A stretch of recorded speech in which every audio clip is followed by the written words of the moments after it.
Hello and welcome back to the Pen and Paper Pod. Everyone, I'm your host, Jack Newman. Welcome back after a long hiatus. We have returned for the finale of the Pen and Paper Pod. I am both sad and happy and just really excited to get to the end of Revon and to see what you guys make of it.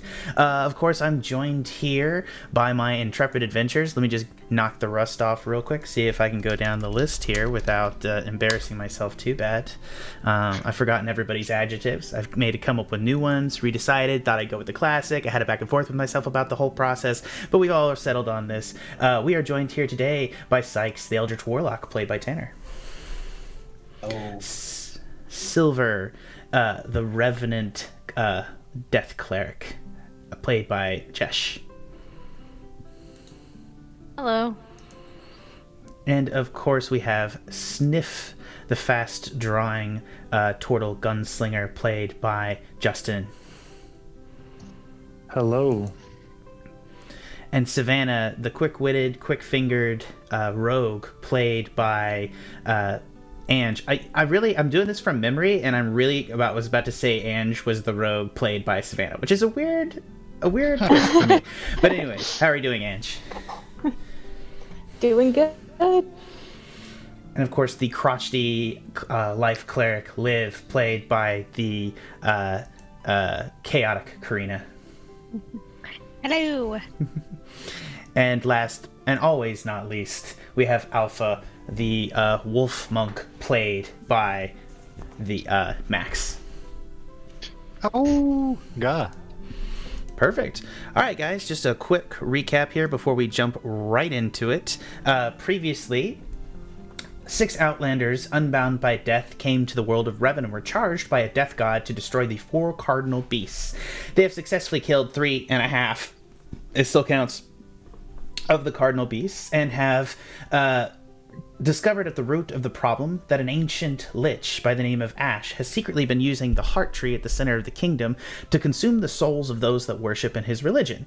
He's been using this to ascend, to become a god, to challenge the ancient eldritch beings that threaten to destroy the world of Revon, namely Scree, the death god, his former friend.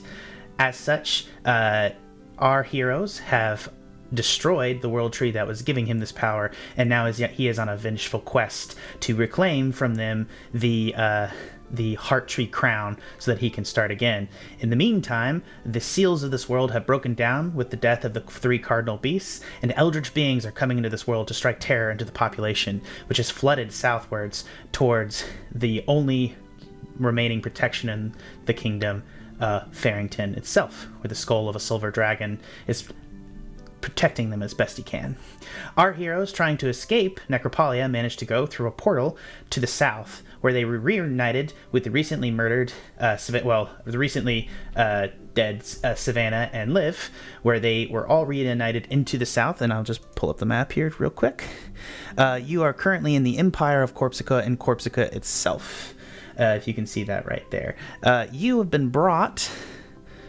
Again, that's a nice little picture of Ash, to what appears to be an undead city with lots of lovely undead people just milling about. They seem to have full consciousness and are going about their lives. And you guys have been brought to the tower of the Necro King, Sejanus, by Alora, who has apparently been, this entire time, who is the daughter of Savannah, unknowns to her, and this entire time has been an agent of the Necro King. Yes, you all are standing inside a large vaulted chamber. The decor is has like long hanging drapes down one side. There's a kind of like a crystal chandelier that goes to stained glass windows on all sides, looking out over kind of these vaulted entryways outside the tower over a long desert area. And you see in the distance there's just well-appointed servants who are undead. They're just skeletons, and they're all they're kind of going about their business, but they're taking better care of their clothes and their personhood than the average skeleton. As you look up, you guys are seeing Alora, and she has beckoned you into the next chamber where you're going to meet the Necro King. What do you guys do?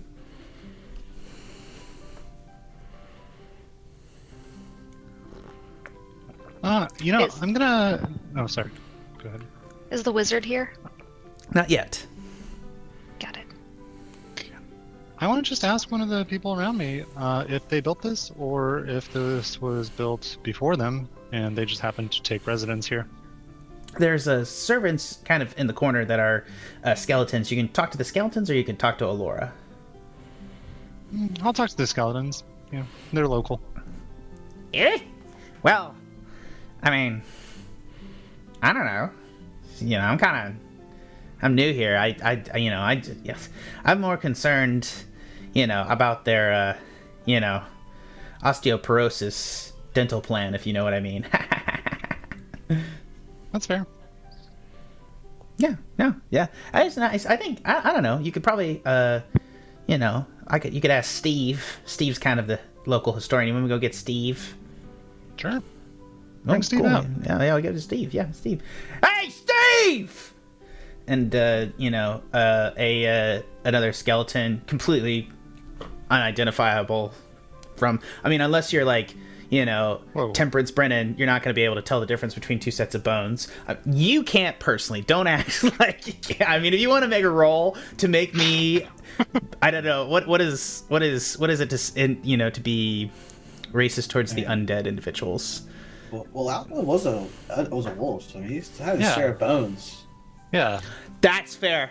I love it. Yep. Only Alpha can tell all of them apart. How about that? Yeah. So you can tell at least you can tell male and female skeletons apart. I know you can, Chesh, but it's still like pretty hard, and you kind of have to examine specifically the hip bones. It's not just like you can't just go up to a skeleton and make eye contact. The rib cage. I know, but they're wearing clothes. This is fair.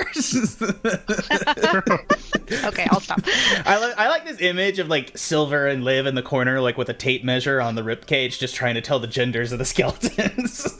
That one's Sliver. It's like, hey, I didn't drink my milk as much when I was a kid. Excuse you. That one died older. Jesus, pardon you.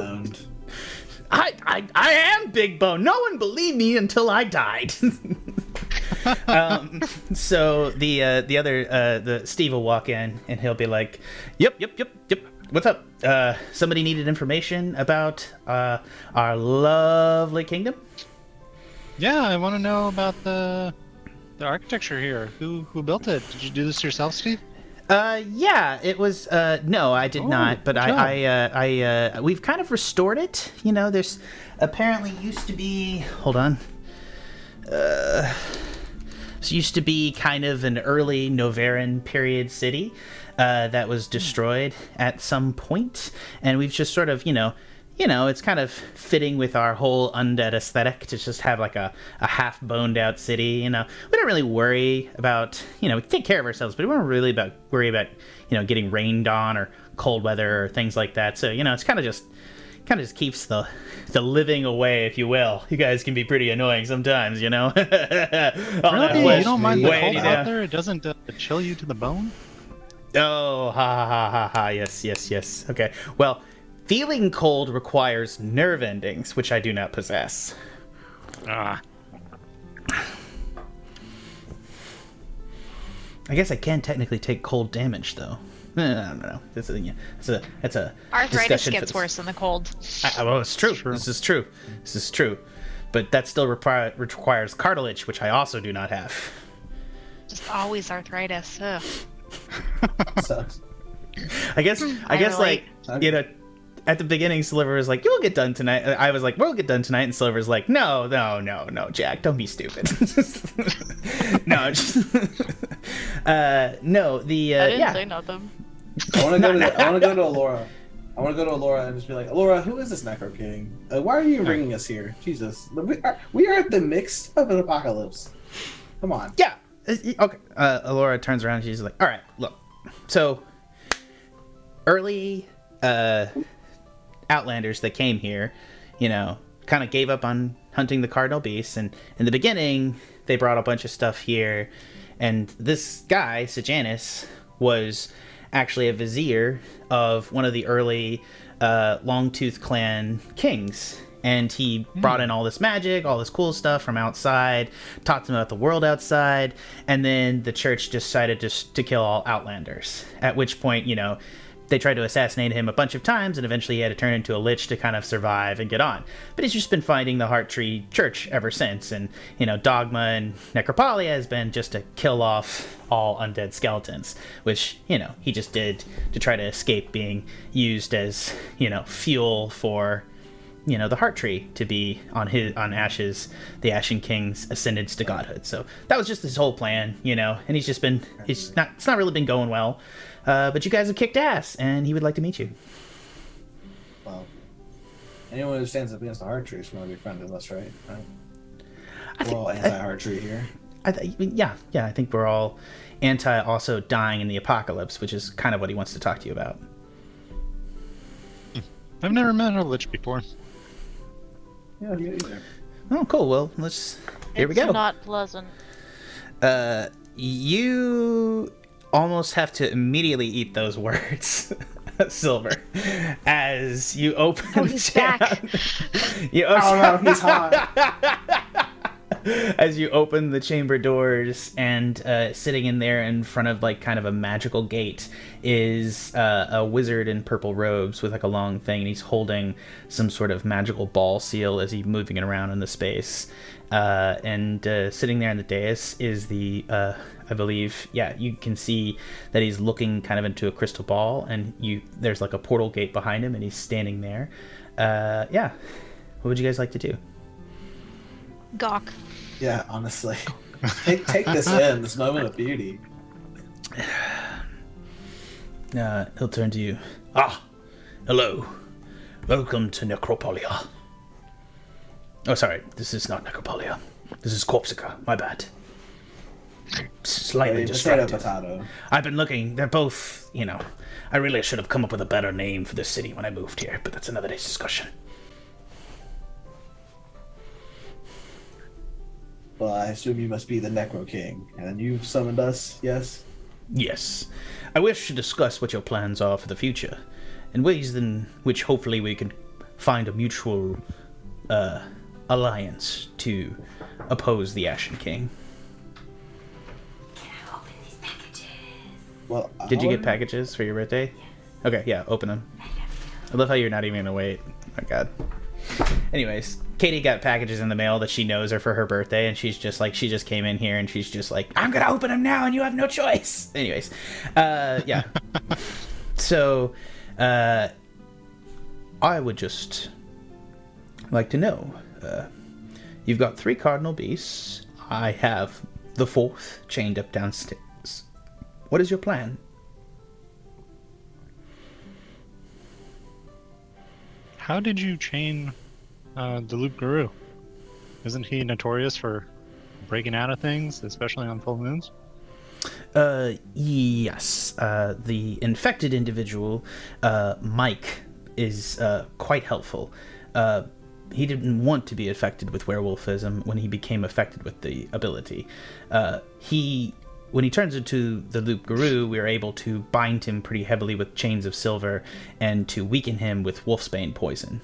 This has allowed us to keep him, for the most part, in one location. Unfortunately, I had to catch him with a ruby cage multiple times, as he's broken out multiple times, and generally just been a terror to our mostly bone-based population. I find that relatable. It was terrible. We had, they buried Steve. He buried Steve in the desert. It took us days to find him.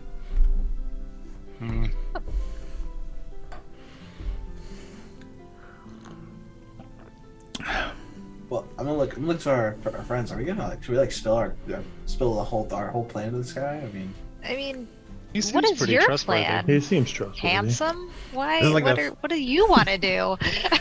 I don't want to die, and I also want to leave this world, and I don't want it to be consumed by eldritch beings.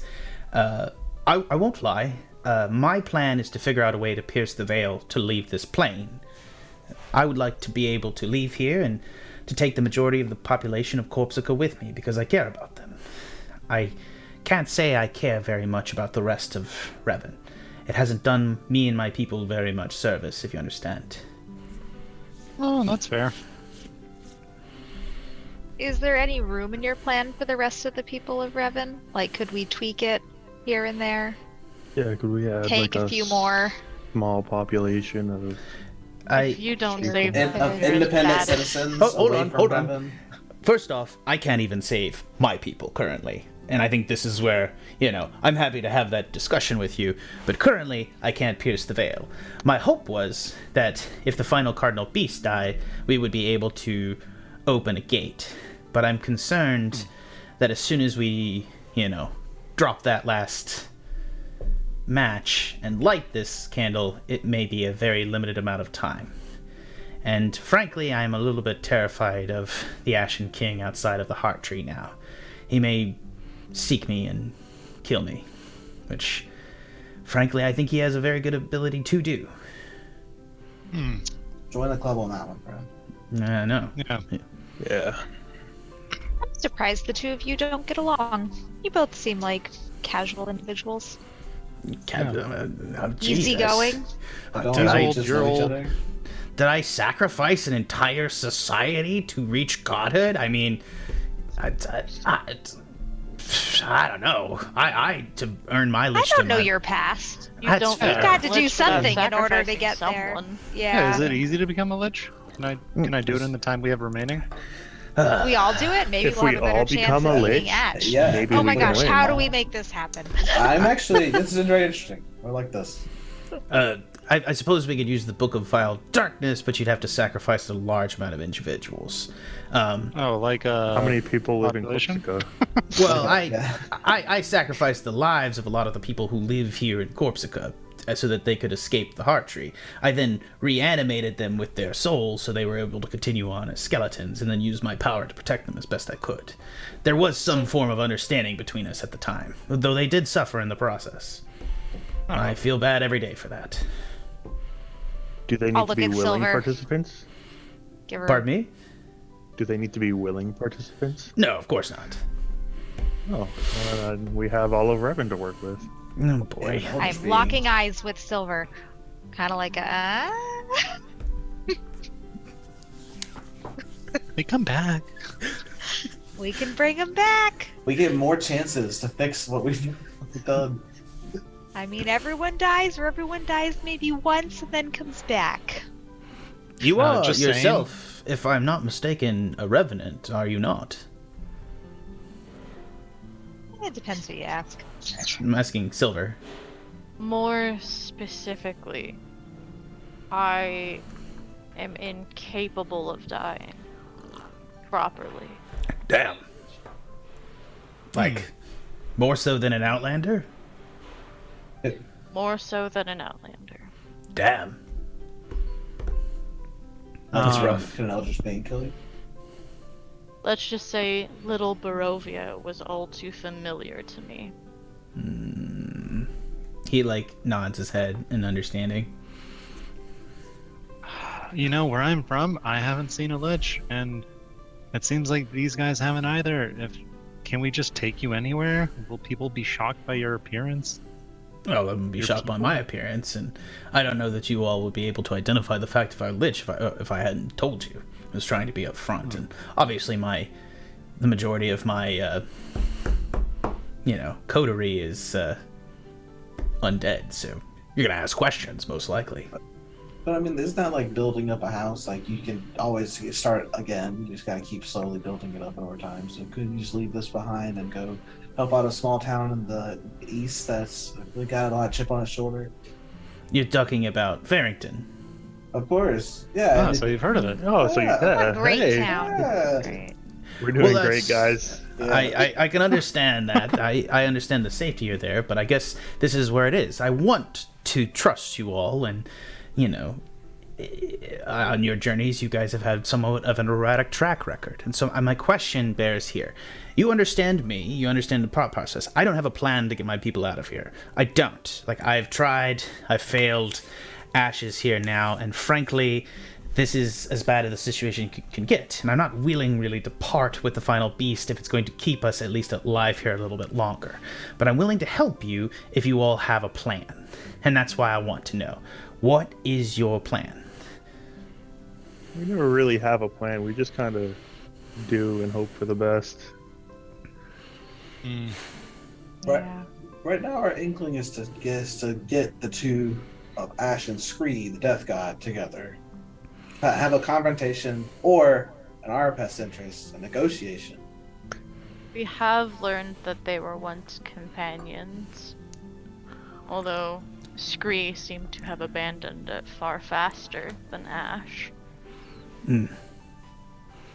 We can get them working together, maybe with a chance. So our internalized plan here is to try to get these 10,000, or I guess 3,000-year-old enemies, once friends, to reconcile. Yes. Okay, yeah, I'm down. That is Sweet. Plan A. Sweet. Let's do it. That sounds great. And you'll have to come support us for our backup plan, which will only be effective after plan A fails. So you don't I have to know understand. that right now. I can lend my aid What- in certain ways. I'm sure What, my... Go ahead. No, please, continue, Liv. I was just curious what it was that you were or could contribute to this. Well, I might be able to help in many different ways. I am not an excellent war mage, but I am an able-bodied administrator.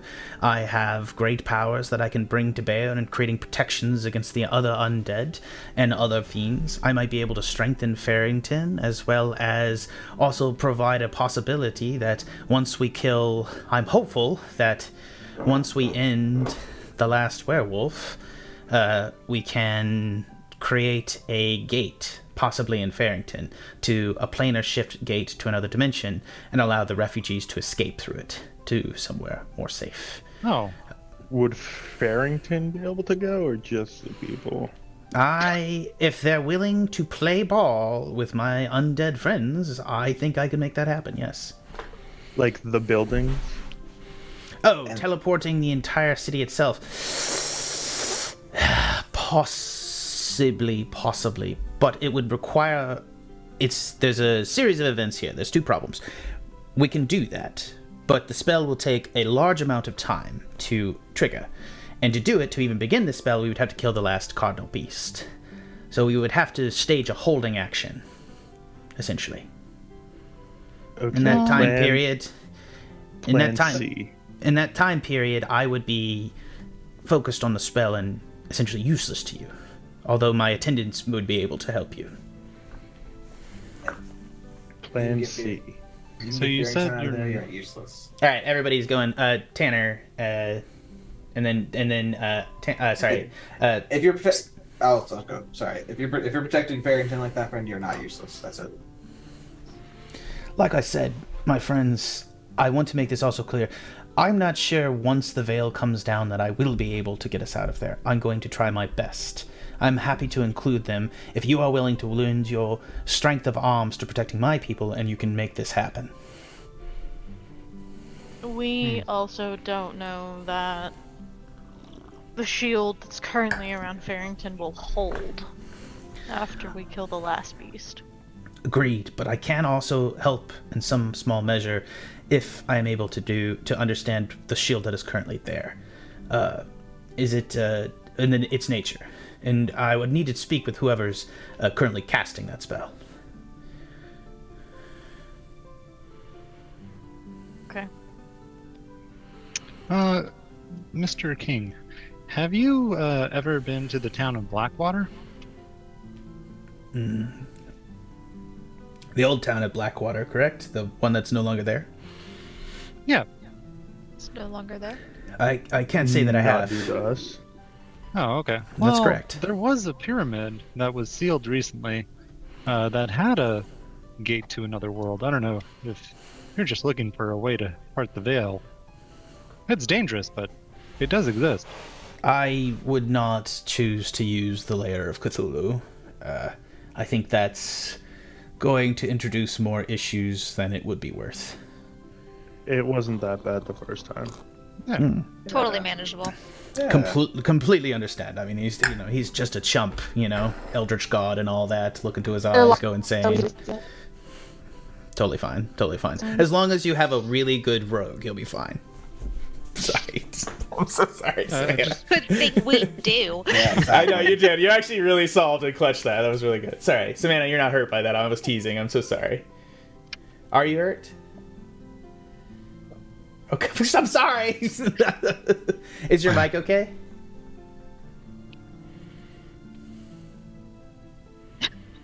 Hello. There we go. Yeah, gotcha. I think I might be a little laggy, but No, you're good. You're perfect now. Anyways, yeah. No, as long as we have a good rogue, it could be understandable. But that said, if you want to take all of Farrington, I can probably manage it myself on my own. Okay, sweet. Plan C. Plan C. So yeah, how should we should get Ash here because we're gonna kill that loot brew, and then that'll trigger Scree to come to us. Is that how it's gonna work? That's correct. He will be able to enter that dimension, and so will his armies of darkness. Oh, I see. So he's coming with a squad. Yeah, but his monsters will be able to come out too. I would recommend going to Farrington itself and attempting to set up the spell, and then at the proper time, killing the final cardinal beast to trigger the situation. Is there a way that we could get Scree without his entourage? I may be able to make contact. It may be difficult. We could probably set up a gate that would allow us to speak with him. That may be possible.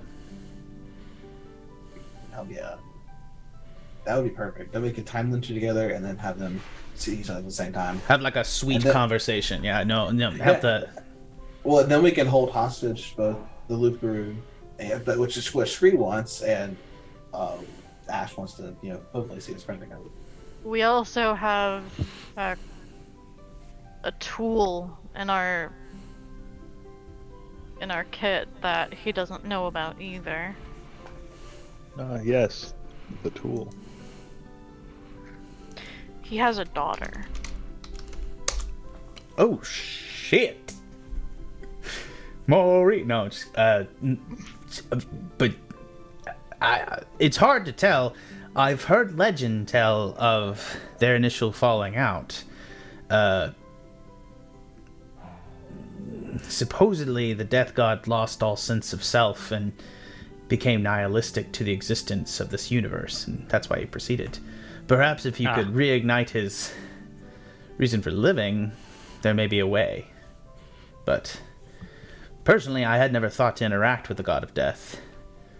I was concerned that as long as we could defeat and preserve this place, but my whole point was just to attempt to defeat Ash and escape this reality altogether and let it be consumed as it was. But if there is a way to preserve Revon and let this land become one of health again, I would seek it.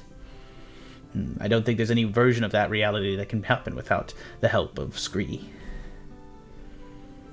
And that's why we want to see if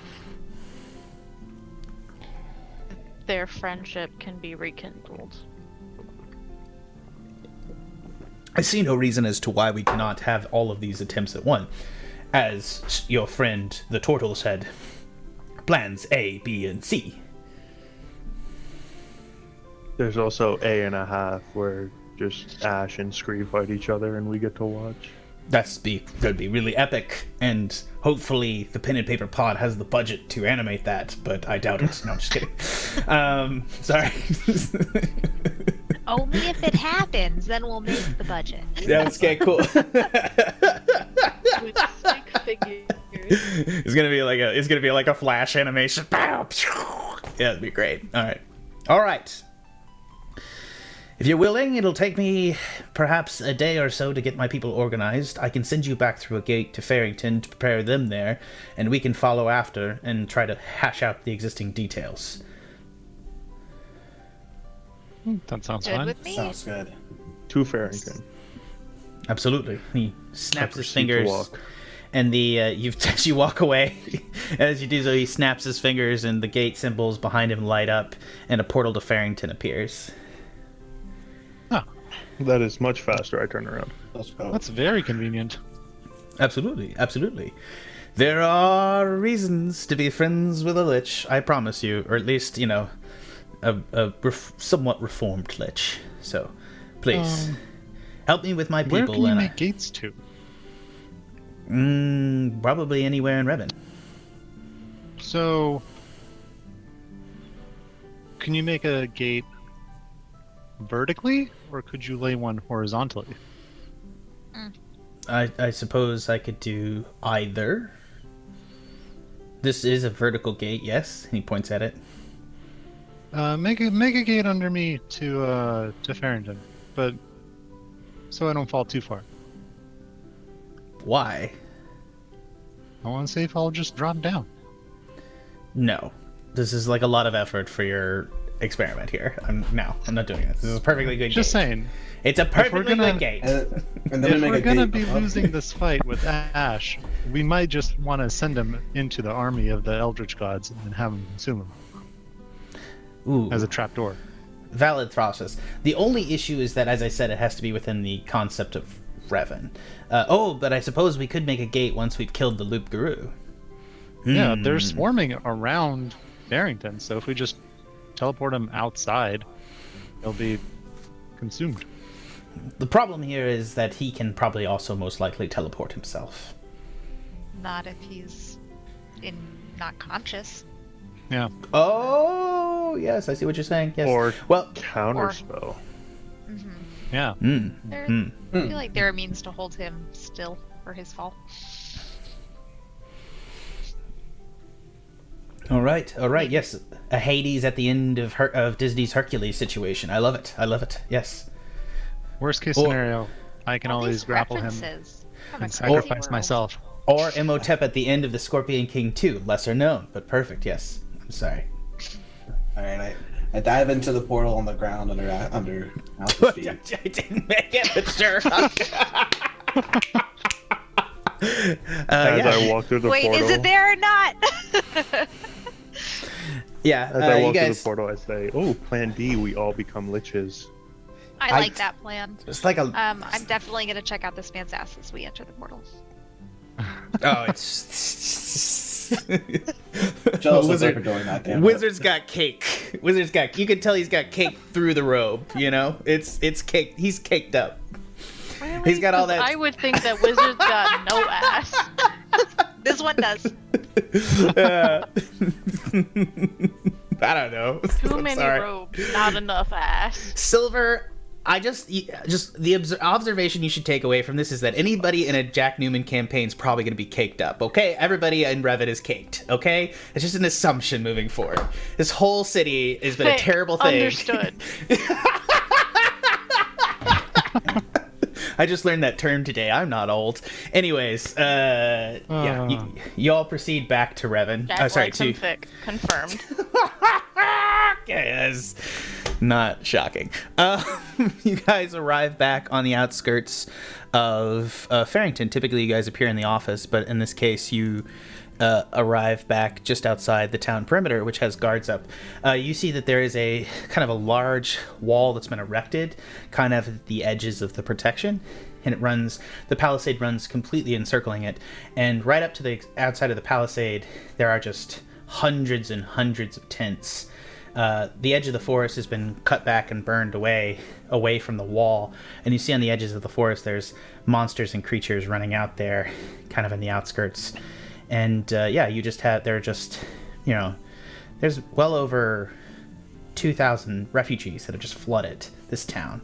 It's basically the only point of safety. You see over to the side that there's some of the children from Castletop, as well as some of the servants as well, as the people from Castletop have made their way here as well. Yeah, what do you guys like to do? So there's like no safe ground outside of Barrington. Like it's all monsters crawling everywhere. There's lots of eldritch creatures running all around outside, just outside of the bubble. Can't you- up here. It's too crowded. Yeah, you can tell that people have basically like gone right up to the edge of the bubble, as big as the silver can make it, and so as such, like they're just packed in there. And there's a lot of people that appear to be injured, as if they've made their way here in caravans that have been attacked. Well, let's go see where the our people who left in charge are. You guys make it to the church, where you inside you can see that there's all of your regular everyday friends here, including Professor Arkham, Raven, and Lottie, and Raven's of not a course, friend. sorry, my bad. Use your hostage. She's Hostage. Silver's friend. It's not Clint's friend. She's my friend's friend. Yeah. Yeah, you make it right there, and you see that. She's standing inside the church with Lottie and Rosie and Professor Arkham. They're all kind of inside in kind of this main planning area, and the skull is against the far wall of Parthenox. So, if this is one of the only surviving areas in Revon, You don't know that. we don't know that? Okay. You don't know Well, that. You don't know still. if there's other communities out there, and you know there are people probably still in Necropolia, and you know there are people probably still in Corpsica. Okay. Well, either way, I'd like to talk to the Naked Bandit fellow and just make sure that we Nolad and sneak in or anyone we don't like. We've got a list. No mittens. Keep out. What can you go down the list? Like, who am I supposed to be? I'm just bringing in refugees left, right, and center here. Well, Nala, for one. Ash, that would be bad. Don't let that guy in. Any of the bird. Anyone that's a bird.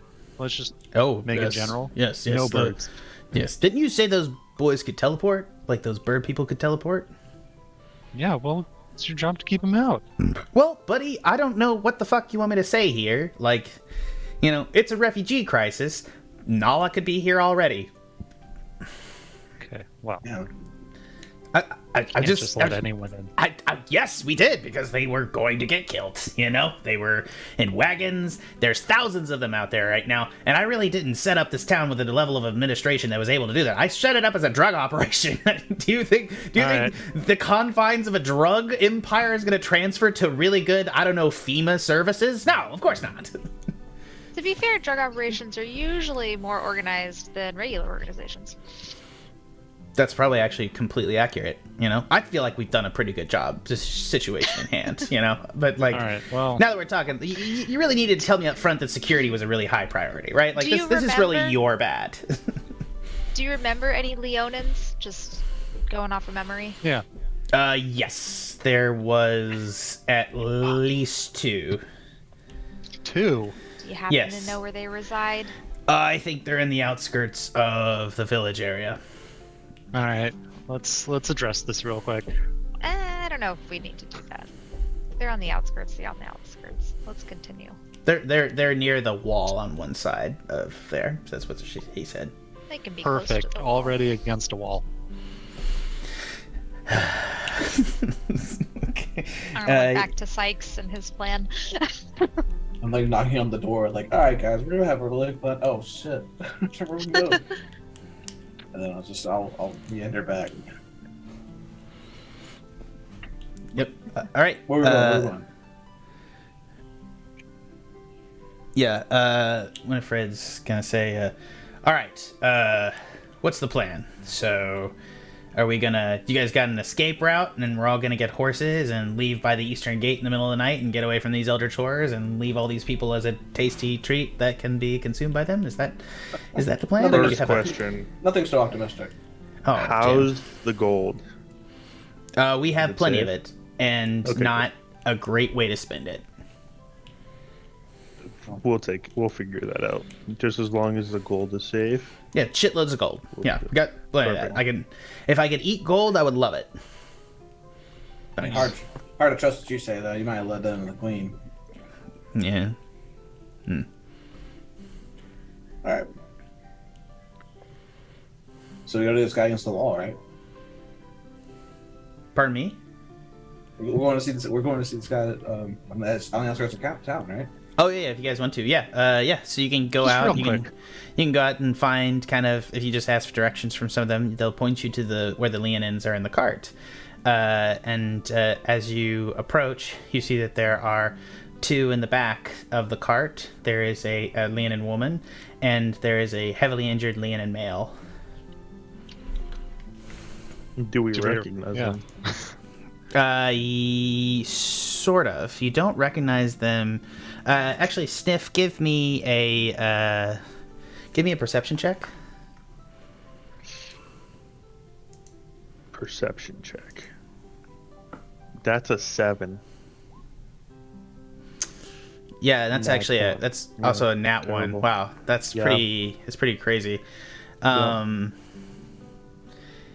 Yeah, I'm gonna say that you vaguely recognize the woman as Queen Flintclaw. Oh, she's fine. That's a queen. She It's can a say. queen. Is it She's the good like one? One. Shut the fuck up.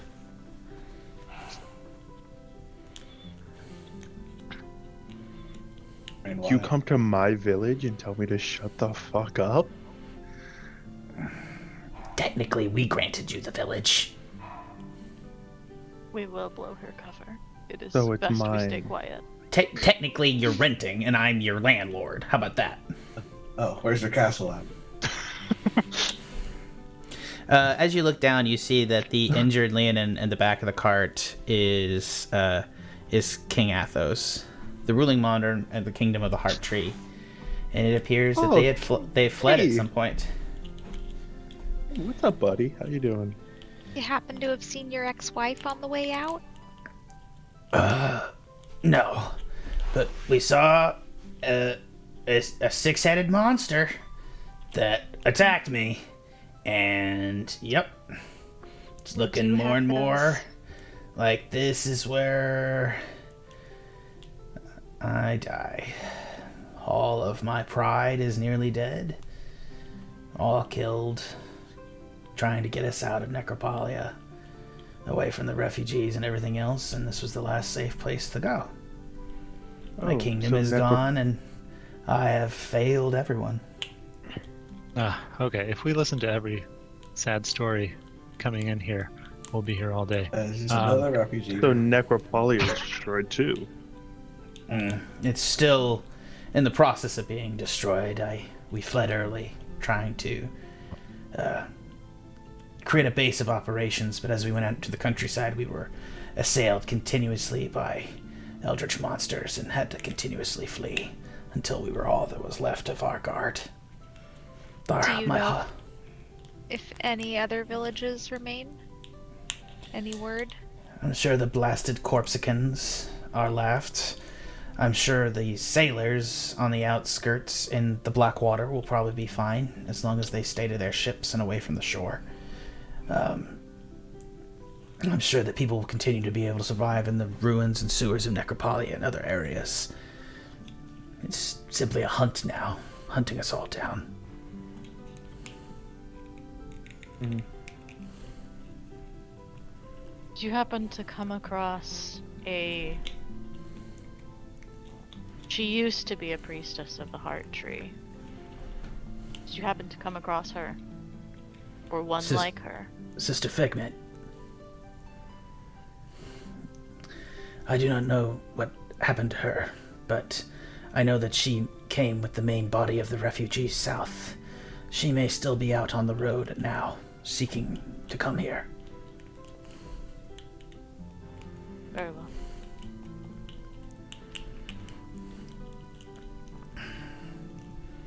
Are you Please. looking for this person, Silver, or do you not want him coming here? I was hoping she had made it. She confided in Argynvost for power once the Heart Tree stopped giving her any. And I Okay. just wanted to give her a chance. Or I wanted to give her the power to believe in hope. Unless you know somebody that is really good with portals, there is no help for her now. You may know somebody. Do you have any fighting men left?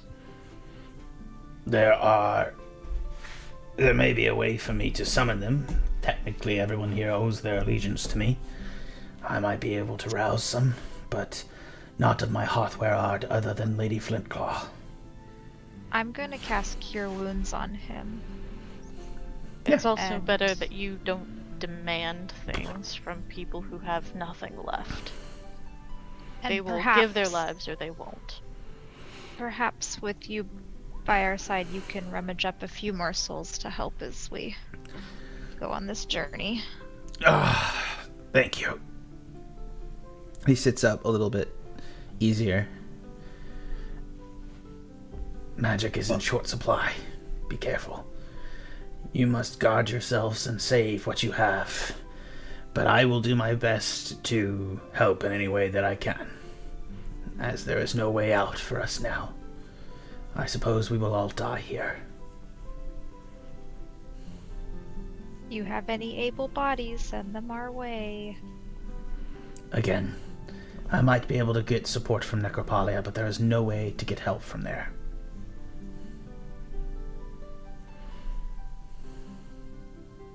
Then it seems you have some differences to set aside.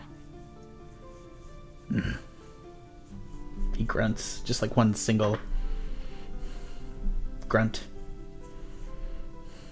As only a 7-foot-tall lion man can grunt.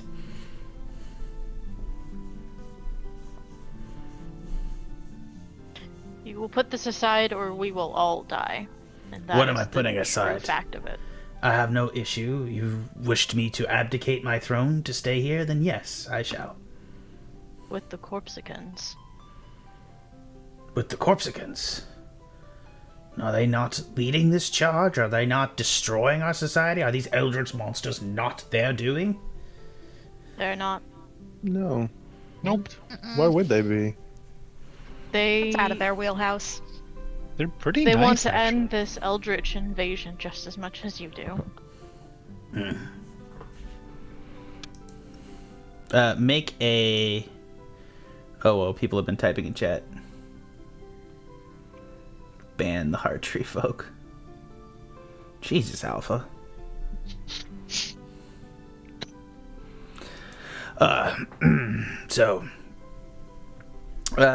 Silver, make a charisma check, or make a persuasion check.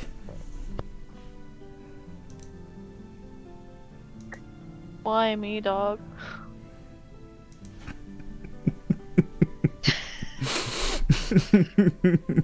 You gave the speech, man. Come on. Hold on. Heads up. Got it. Thanks.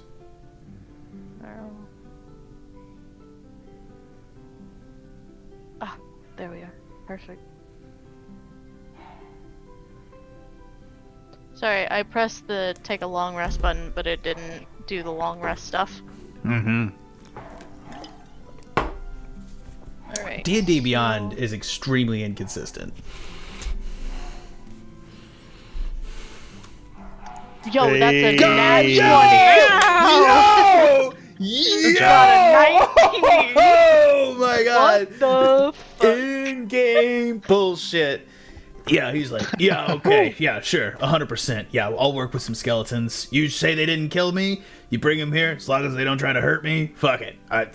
This is the end of the world, right? If you're saying that they're gonna help us, sure. I can probably help you too. I'll put out a royal decree. I'll go get some pen and paper, stick it up on a couple of walls, and talk to anyone I need to try to get people to accept that we're all banding together here. How's that sound? Good. Fabulous. Perfect. Yeah, great. Thanks for healing me. And, is there any chance we're all not gonna die? There's There always is a a chance. chance. No, there's all a chance, it feels like. I mean, any chance that we're... Nothing. Yeah. Nothing's impossible. 50-50. Either we do or we don't. Excellent. That's so true. Yeah, there's only two Glass options. half full, half empty. You never Right. know. It's always, the worst possible odds or, an unknown way in which we survive. Because I don't see it, but, if there's anything that I can say about you all, it's that you always did things that I thought were impossible. So, there you Nothing's impossible. Oh, thanks for that, man. go. No, yeah, you guys killed more cardinal beasts than, the rest of all the Outlanders combined. You're kind of badass, so...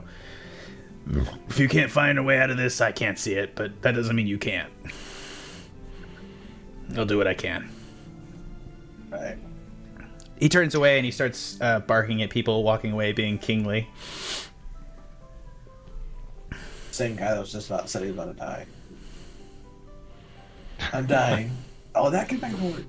Yeah. Well, I think with a 20 persuasion and also a 19, I think you like kicked him in the ass, or at least kicked his nihilism in the ass a little bit.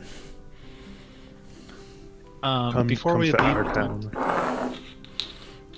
I want before we leave the tent, I want to gather a couple pots around me and just like fill them with my endless decanter of water so that people have fresh water. Ooh, yeah. You're able to help too, and people are really grateful. A couple of people stumble up that are very dry mouthed, and they're throwing their heads into it, and they're like, people are thirsty. Like clearly, there's supplies in the town are at their limit. All right, what do you guys want to do? We need to hash out the details of our plan, right? Aren't we supposed to be meeting someone here? It's 9:22. What I'm gonna say, you were supposed to tell the town that you're gonna let Necropolia, but I would say that you've succeeded that by getting King Athos back on his feet and on board. So he'd probably be able to convince people to fairly easily to accept skeletons coming on board. So I think you've probably accomplished that.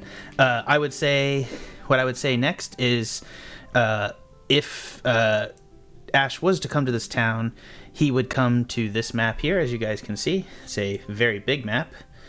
And this would kind of be your area of... Yeah. Have fun, Sykes. Yes, sir. I've zoomed into one tree. It just keeps going. Now the question is, does everything crash because we have this? But we'll see. Yeah, but as you see, like, this is the outskirts of this area. This is the direction from which Ash will most likely come, because he won't come from the east, from the shore, which is where Scree's forces will be slipping in from. So you know that to approach Farrington, because he can't teleport inside the shield, he'll have to come basically from this direction. So if you want to battle him here, this would be where you would do it. So if there's anything you guys want to be thinking about in terms of traps or anything set up or like an area, I'll let you do that. I thought we'd take a quick break right now because we've been playing for about an hour, and we'll let you guys think about that. But it's about 15 minutes now. The time is now 9:23. I'm going to say 15 minutes from now, so I'd say 2 minutes, so 5:30. We'll come back at 9:40. The Pen and Paper Pod will return at 9:40. We're going to take a quick break so I can pee, get a big old cappuccino, because I think Katie just opened her new coffee machine, so that makes 4 coffee machines we own for some unknown reason now. But you know what? It makes her super happy, and I don't care. You know, that's all that matters, really. You know, at the end of the day, like, if it makes her that happy, like, who am I to be judgmental about it on air, live to other people? Why am I a bad person? I'm a bad person. Anyways, from everyone here at the Pen and Paper Pod, any questions, guys, before we can go ahead and head off? All right. Thank you very much. We'll be back in just a minute.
Hello and welcome back to the Pen and Paper Pod. We are now in the village of Farrington, and our intrepid adventurers are about to stop booby-trapping the area in anticipation of the Ashen King's arrival to destroy them. You guys are on a massive wide open field. At the gate, there are 2 cannons built on either side of the gates, and just for things, these are powder caskets here and here. And there's a massive downrange area running down. Close by, you also have Professor Arkham and Winifred, Revon. Alora has appeared, amazingly, and as well as Genuine Gerald, who's opened up his storehouses with everything. Lottie is there as well. Rosie is back at the church. All right, how would you guys like to... Go ahead. We're thinking of two different types of circles. One circle of like protections and like maybe little traps around the outside for our spawn point, so that we have a spot to come back into battle. And then another circle of like a kumbaya circle to help them speak to each other. So like Zen vibes. All right. Cushions on the floor. We're gonna take all the cushions memories out of from the childhood. Yes. Out No of tax. the lamp. Soft lighting. Yeah. And Okay. truth. Liv had a truth spell she could do. Yeah, I've got Truth. a zone of truth. Yeah. Zone of truth I don't know in how the long that kumbaya lasts. circle. It may be difficult to Oh. Zone of Truth a god and a lich, but 100% you can try. They can opt into Worth it. a try. Yeah, exactly. We're gonna appeal. You got to to talk to them first, yeah, 100%. Yeah. So. Yeah. But we press the circle so that if they are willing, they can go and they can discuss. All right, perfect. So Lich, Ash will approach from this area. You know that you can set up a portal through the other through Sejanus somewhere. Would you like to set up a portal over here, or where would you like to set it up? Yeah. Oh, Oh. What? I think we were gonna do portal as like a last resort. A portal? Are you talking about the portal to town, or the portal that you see through to see Scree? We were talking about. I thought it was the town portal, but there's 2 portals. Oh, yeah. okay. Yeah. Sorry, There's a there's street portal. yeah. Yeah. Portal Lord is that's his like go-to thing. He's got portals, baby. Also, So did Silver want to help Sister Figment by asking Sejanus? Yeah, I feel like she could be an ally here. Yeah. So if you send a message to Sejanus, he will immediately attempt to locate them via scrying and try to create a portal at their location to get them into Farrington. Yep, good. As you do it, he'll set up a portal on the far side of town, and nearly another 4,000 or 5,000 refugees with Sister Figment will begin to pour into the town. Okay, and Silver would like to help out for as long as he can before going to like the fields with Perfect. his companions. Sister Figment will thank you profusely and just begin trying to do the entirely crazy job of kind of putting 6,000 people in essentially 2 square miles. I hope Jacob is helping as well. He's around. Yeah, he's around. He'll find you, and he'll start essentially doing like the small boy runner thing, delivering messages between people. That Great. sounds What about weird. our dragon Enough. friend? Our gold dragon? He's Garlic not. boy. Garlic He's boy. not. Garlic boy is boy. around. Garlic boy is around. Yes, he is. And again, yeah, Garlic boy is around, and you can ask him. And for the record, he was bronze. Oh, sorry. No, but Metallic. he's a metallic dragon. He's a good dragon. Garlic boy's around. He's running around too. He's more than willing to help you. Get out here. For the record, he is a young bronze dragon. It's more bronze dragon than I have in me. That's one more bronze dragon than we had before. Yep. It's like, what, at least 50 more HP? And Alright. Sykes. Bronze Dragon means a way of flight. Ah, for Max and his sand! Yeah. Oh. Oh, Fuck you guys! Fuck the sands! I was also the meaning sand. I have a supply.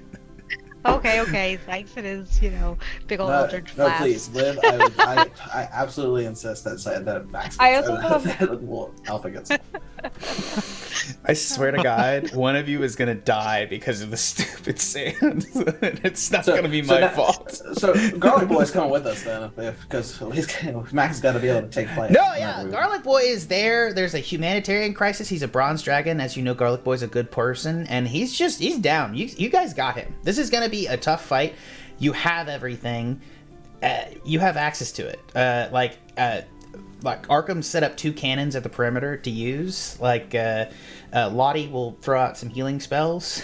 If you guys can think of any other jobs for people, you're welcome to try. I have an idea. Oh, you No, can go ahead. so. Nope, go. I was wondering, we got some of the skeletons to come with him from Corpsica. Can I work with them to be like a squad, and they can be like a little shield for me, like just to right around me, so if I need to get close to something, they would take first hits. We like move together. Steve and Mike are gonna come up. So again, you guys are gonna have to summon the my skeletons.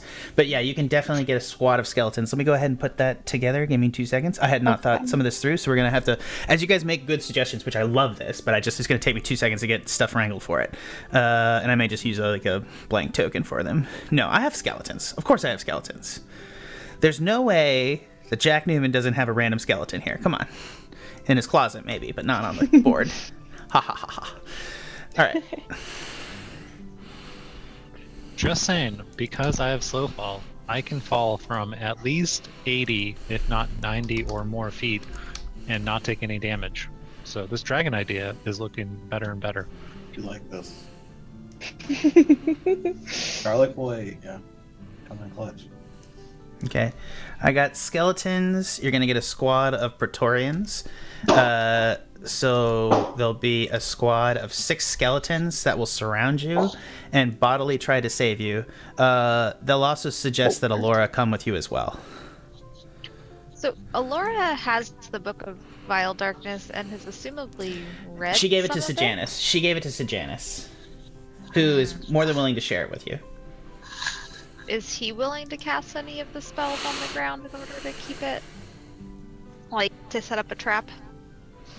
Sejanus is gonna. Why don't we go ahead and summon Sejanus here? Because I did want you guys to kind of deal with that as he comes in. But let's just hand wave it a little bit. Sejanus will open the portals, bring in a bunch of refugees, and as people are reunited, a bunch of skeletons are gonna help escort the people into the town. And with the skeletons helping and Athos helping as well, they're gonna accept the skeletons coming into town and being fairly helpful. And as they do this, Sejanus will come onto the field as well, up near you guys, and be like, "Yeah, okay." So Book of Vile Darkness, the act of reading it can be dangerous to the person. You have to interact with it. While I'm tempted to do this, I am a risk.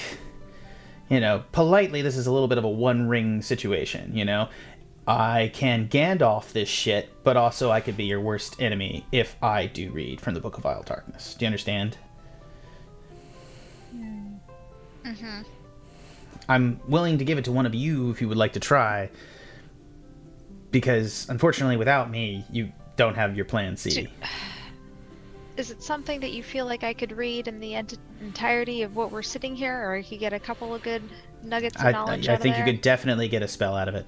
One thing that I think I would point to is I could point you to the chapter that includes a spell called Phylactery Summoning, which would allow you to, by taking Ash's blood, summon his phylactery here, and by which you could destroy him. Because any other method, he will come back.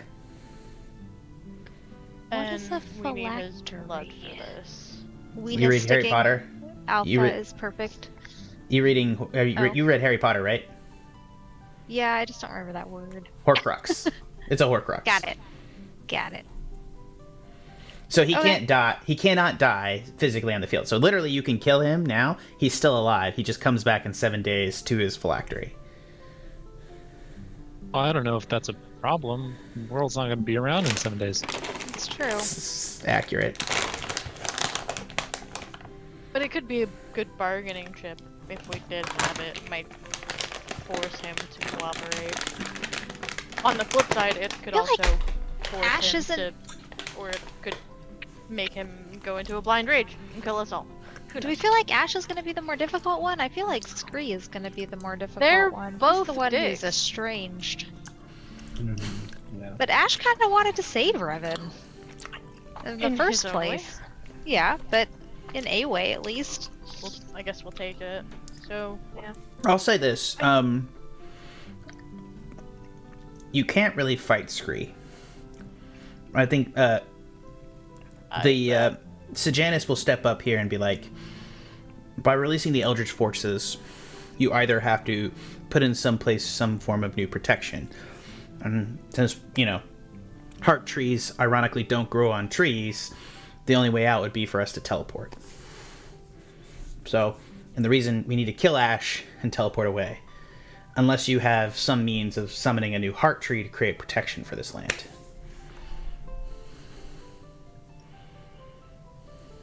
The heart tree actually protect the land? Isn't it killing the people?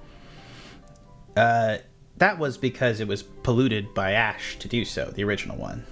The heart tree itself is a pure expression of life, and was taken from the Feywild. He polluted it somehow. Its core was somewhere back there. If we had access to the heart tree crown, we may be able to find a seed and plant a new heart tree and create protections. But this is obviously neither here nor there at this time. So Sejanus doesn't know about Liv, and he doesn't know that Savannah has the crown. Does anybody else know that Savannah has the crown? Literally I believe nobody. not. Literally nobody. Yeah, Savannah literally at this moment can just decide to fuck Revon over. Go ahead, Savannah. I'll respect the shit out of you if you do. That's plan Q. Just kidding. I'll tell you, we have so many more plans to make. Nick is just gonna look down at his hand and like start counting his fingers. How I many I think feel you like missed turtles a only couple. have like 3 fingers. Yeah. right? Right. Well, yeah, and we're only at plan 5. So the fact that you said Q, he's very confused where the other ones went. What other plans does Savannah have? Don't worry. Plan A, B, C, D, E is gonna go great. So, I want to make this clear, because one thing that's happened to me that Tanner will tell you stories about is a lack of clarity on players' part led to literally Scree destroying the whole world at one time. So I just want to make very clear, you're not sharing about the crown, correct, Savannah? No, I will. But I'll only tell Liv. Perfect. That's all I need to I'll be know. like, I have the crown though, so all good. What? As- Plan Q. Nudge, we're nudge. allowed. Shh. We're only at plan A. Savannah, I think we need to tell somebody this. You can if you wanna. I feel like it affects you the most though, so your choice. I feel like I'm gonna look around at everyone on their like battlefield. Everyone's like getting into position, doing all their things. We have like A, B, C, D, E, F plans, and I'm like, I don't know how to. Whoa, no F. Just Well, E. jeez. Do you mind if we tell Silver? That's always a good idea. It's up to Liv because it affects Liv. Oh man. Out of character, I think it affects everybody. No, The entire Liv is the world. one with the seed. The crown is used to plant Liv, so it's Liv's decision if she wants to be planted. I feel like didn't the know that this souls was an of every option. character in Revon are going through me at once, Savannah, judging you very harshly. I only care about Liv. She's my grandma. I'm gonna like casually browse by Silver and just be like, so it turns out we have the crown, and I'm gonna keep walking. I don't.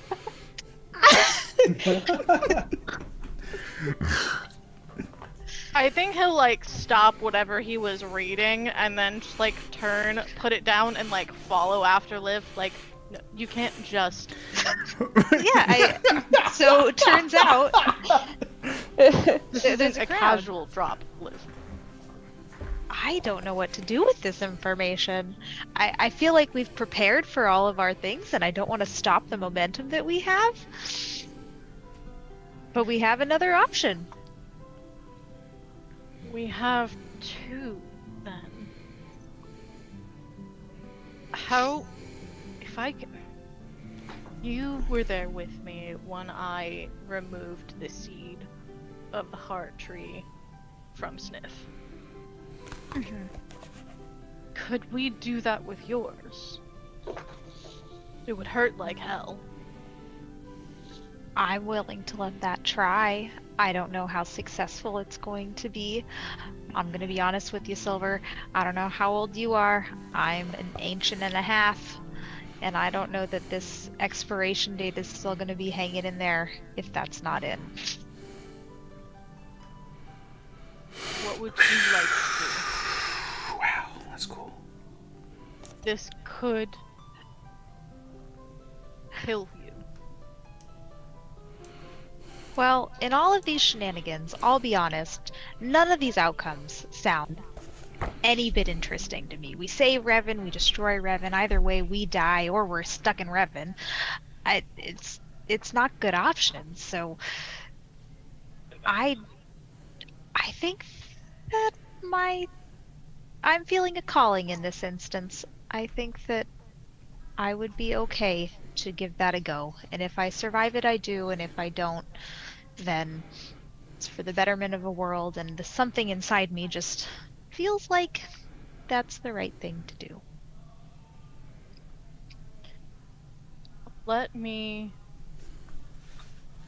Would you allow me to do some research on your behalf? Absolutely. Great. I'm level 10 DM. I'm gonna cast Legend Lore, and But, I'm yeah. gonna ask if and I'm going to ask if removing Liv's heart tree seed would kill her. Okay.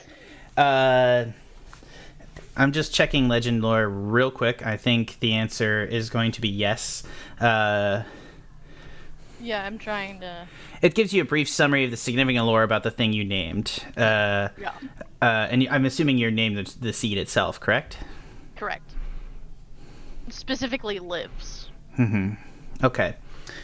I don't Legend know lore that it's is any going. different, but Yeah, no. This is a 5th level spell. It just gives you the information. So, Yeah. oh, this is cool. I didn't know you could do this. I could actually fill in some details. Oh, this is so cool. Thank you. Yeah. So, never been able to use a the spell heart before. tree seed is a seed from the Feywild. And you know that it can be put into a host and has a symbiotic relationship that allows it to preserve the seed. But you also know that the seed grows inside the host and takes on the quality of the host. And essentially, Well, that's not good. the original host was a sacrifice to the seed.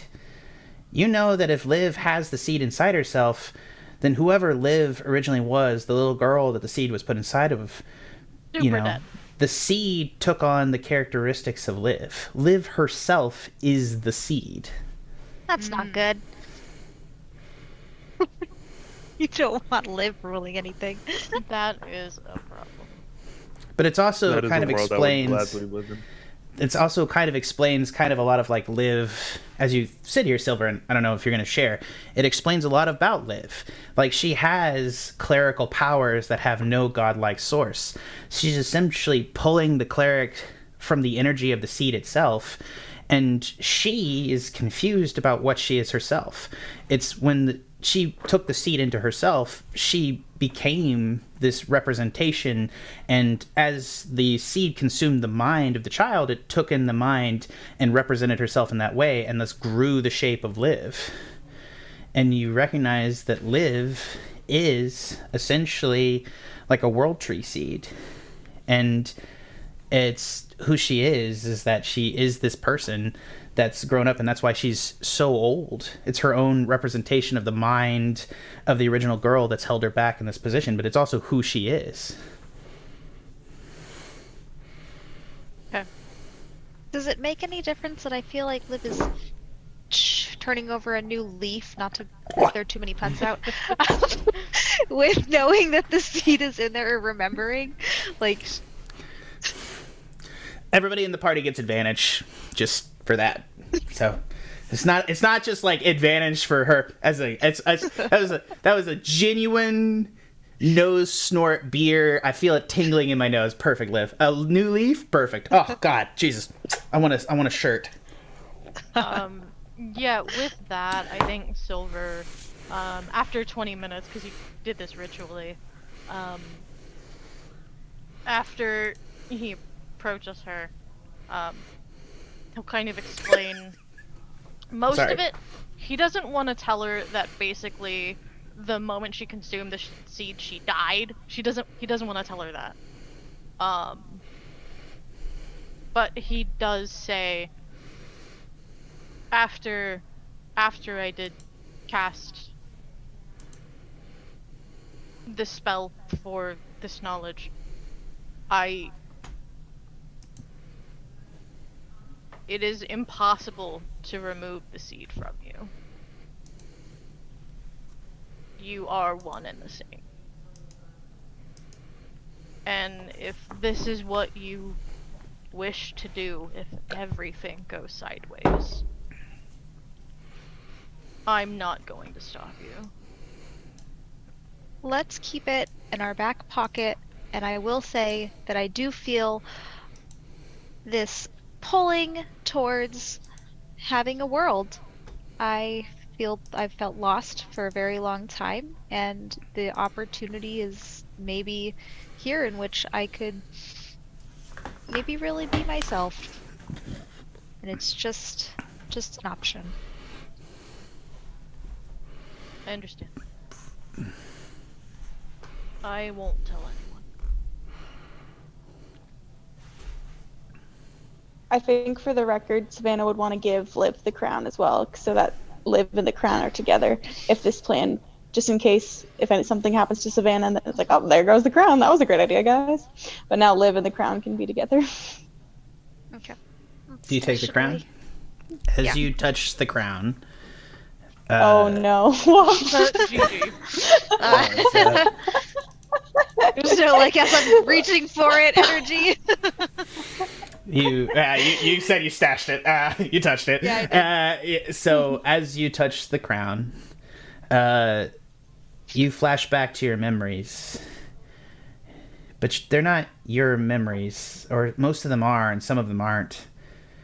You feel it as you touch it, like you see it in like a movie when like somebody touches an object and you see the electricity flash through their body. Except your body is not what it looks like. It's like roots taking this shape. This representation of Liv is something that you've just used as a crutch to convince yourself. The small girl Liv was sacrificed by her people to preserve you. And that becomes apparent to you.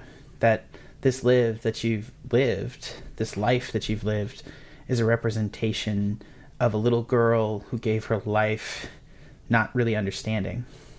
And you've tried to live her life, and you've tried to preserve her because, you are a representation of life itself. This is your goal. You're a life cleric, and that's your domain. And as you touch this crown, if you don it, that you will be able to ascend into this fertile soil.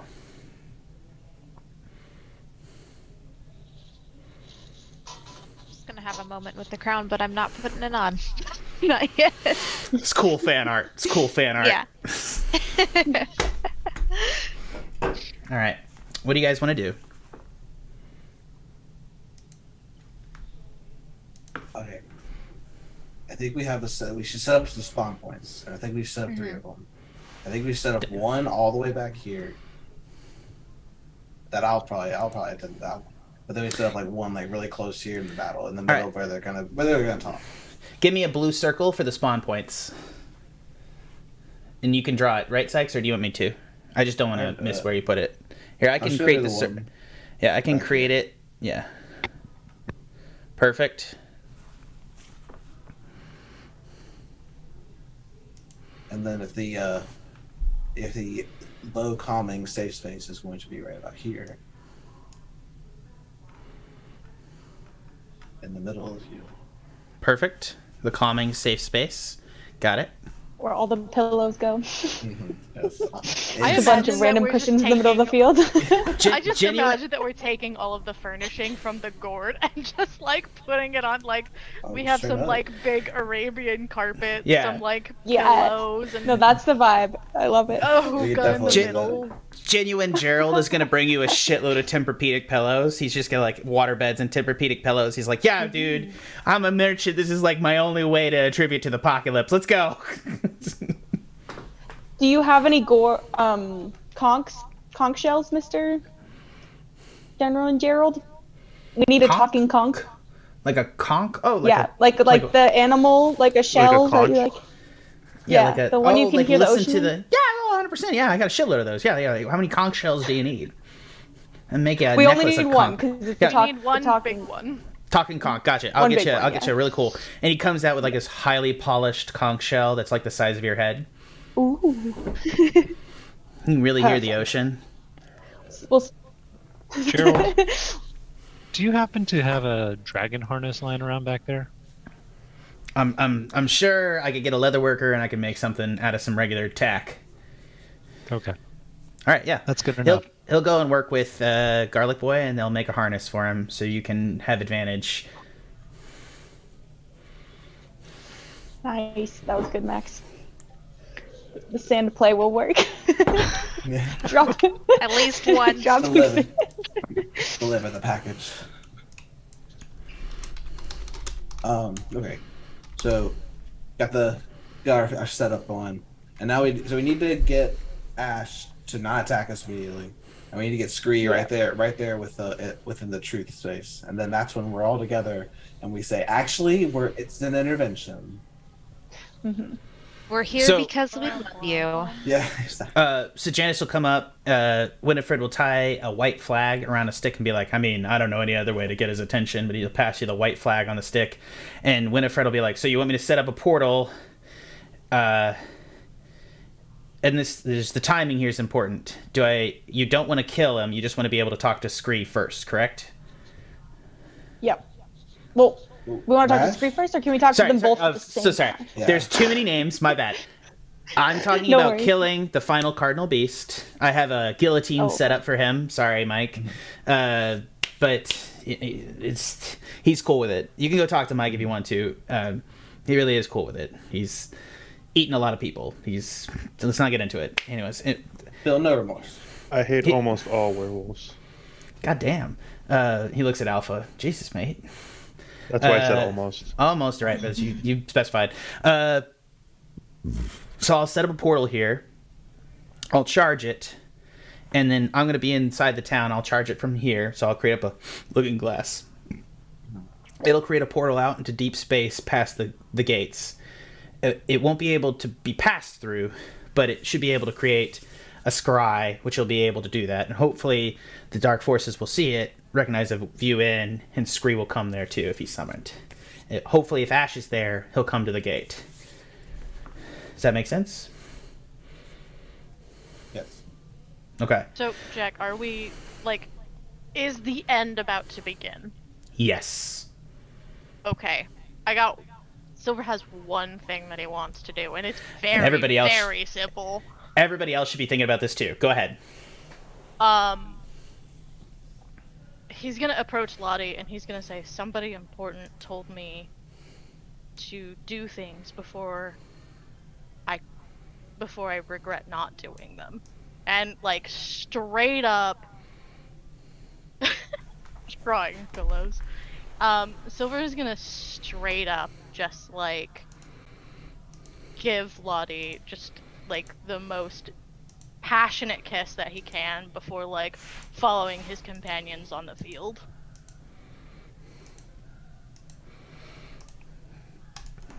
She'll kind of Straight Okay. rom-com. I love it. yeah. She'll be She gets inspiration. Triple inspiration. for the whole- Yes. can't do it. But you know what? I will not let you stack inspiration, but I will let you immediately refill your inspiration after you use it the first time. How about that? As you kiss her. I'll allow it. And you flip it around. Your walls, fuck you.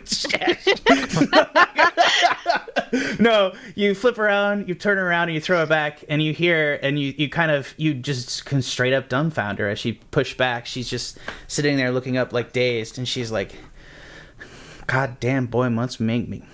She like fumbles her words. She says, God damn boy wants me to write a fucking song about him. Jesus. Is this a culture of yours? Should we all do this, Silver? Alpha goes to kiss Don't. Lottie. Don't unleash this horror. Don't unleash this horror. Everyone, I imagine Alpha turns around, walks towards Lottie, and like half the group is like, no. I imagine it's just like one of those simple, like Silver just hooks a finger behind, like Alpha's tunic or shirt or whatever he's wearing. Yep. Like, nope, just me. Oh, okay. Instructions unclear. Life is confusing. All right. Anyone else have last wishes? This is our last moment before the final battle. Any last Final Fantasy things? Like we're about to go fight Sin, as it were. Yeah, I'll look to the rest of the group. I don't know what we're gonna say. I don't know how this is gonna turn out, but I'm glad that I got a second chance to relive a life with you guys. It's been a hell of a ride. Oh, well You said, two Sykes. We got this, guys. We can do Plan that. A. Charge forward. I'll pay for the beers afterwards. I'm gonna slap you on the shoulder and give you guidance. Hell yeah. Gerald is going to be like, The whole time. if you keep us alive, you can have like all of my beer, please. It's okay, Daryl. I got this. And just to clarify, you said that we can't really fight Scree. You can. Scree's a god, essentially. If he takes to the mortal plane, it would be more about preventing him from taking form via Liv. So, if Liv sacrifices herself, she could become a tree and prevent him from taking to the mortal plane. But if you fight him, it would be, like a CR30 monster, which you can struggle against and maybe buy time for the rest of the town to escape to another dimension. But yeah, you don't think you can beat that. You can beat Ash, you can't beat Scree. And can we talk to the Lich King real quick? Before you summon Scree? Yeah. I would say so. Should we talk to Ash first? Well, no, I want to talk about our emergency portal plan. So I initially thought that we wanted to. I'm running a little bit teleport I'm running low on time here, just a little bit. So let's try to do this. Okay. What's the plan? So instead of teleporting outside into the little eldritch monsters, because I think we'd rather have Ash on our side, maybe we want to open the portal into that well where you trap beings and make them suffer eternally. We pried the bars off for that. Yeah, also, that's not how that well would work for Ash. No. Also, liches don't need to breathe. No, for Scree. What? It's just torture. But Scree he is just a said we god. can't beat him. We don't want his. he's talking about the well. He's talking Yeah. about the well, the matrix of suffering at Yeah. Oh, the castle. At the Castle castle. Gothica. Yeah. Okay. You're saying that wouldn't work for him? I don't know. Okay. Well, And I would like neither to set would that you. as the portal. Yeah, I would set you want that as the portal instead. because Because I think we're going to go for Scree. So, what he'll do is he'll be like, I know of the place you speak of. I'm not sure it works, but I can set a teleport point there. He may be able to counterspell it quite effectively, though. But all the same, here's this. He'll give you a stone, and he'll say, if you can put this stone on his person, if you can slip it onto his person somehow, I can activate it. So, if is out there, and you'll just need to slip it onto your person and scream now, said Janice, and I'll try to teleport him there. Do you understand? I need something incredibly sticky, and hopefully he has short sleeves. He's almost bound to have robes, man. He's like a wizard. Like, I mean, it was or a warlock. Yeah. Plan F. Okay. Yeah. God, how many plans are Ween there? of Stone. Let's roll. There are too many plans. What are you doing? All right, Ween of I love Stone. you. I want you guys to, for the viewer, lay out all your plans in strict order, and then we're going to go ahead and just begin. And that is because I need to take 20 seconds to pee before we begin this climactic massive battle. Are you guys prepared? Yes. Yes. Thank you. Yep. I know it's Life is out fine. of fingers, so we need this to be the last plan. Then Okay. talk to Ash That's first, and then Scree, right? That Get them to be. Kumbaya. we, plan we- A is Kumbaya. Yeah, we send a sending so that Ash knows not to kill us, Yeah. and then we Get him on our side. Zone of Truth, maybe. And then Yeah. Scree. and then summon Scree. Right, we'll be right about here, Okay. and then And all that goes to shit if it does. Yeah. And plan B is. I forgot what plan Fight. B is. I thought that was C. Fight. I thought there was. Oh. No, plan B was fight Ash. Plan C is Okay. run. Plan C is run. Plan D is we become liches and fight again. Yeah. Plan E. All right. is, we let them fight. That was actually plan. A and a half. It's more like a web of plans. than All right. it is- Here's what I'm going to do. than it is Everybody, an ABC. everybody- Letters are this is a misnomer. place yourself on the map where you want to be right now. Well, we're walking out, right? As a group. Yeah, Yeah. we're doing Just like have the a gridiron trajectory. gang, like Yeah, the it's entire slow motion. team. The wind's blowing in our hair. I've got Like, Thermatuji going. We are not picking a single two people to go out for the coin toss. The entire team is going out for the coin toss. Yeah. God, I really love the new Niji model in Midjourney because, like, this art's amazing. Anyways. We got like halfway. It's a long walk. Oh, damn. here. Yeah, let me. Gosh, I thought you were taking all of us. That's just Savannah and our skeletons. I was just trying to keep them together. And Alora. Don't forget Alora. Garlic Boy will come with you as well. Click on your.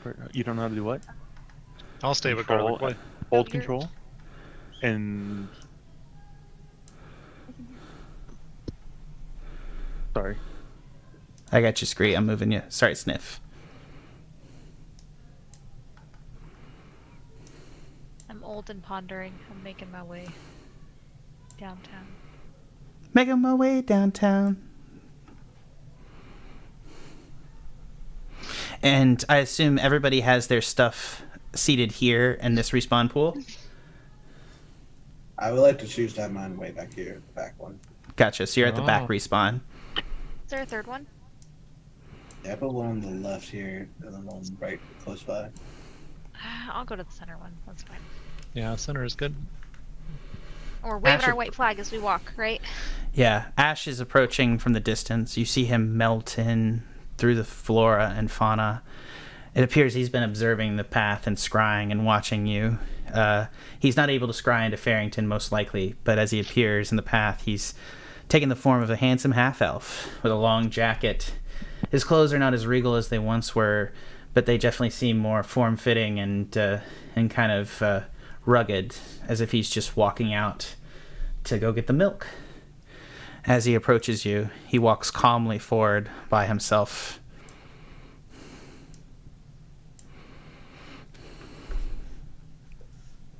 I'll wait till for him to get a little closer before I'll just yell out.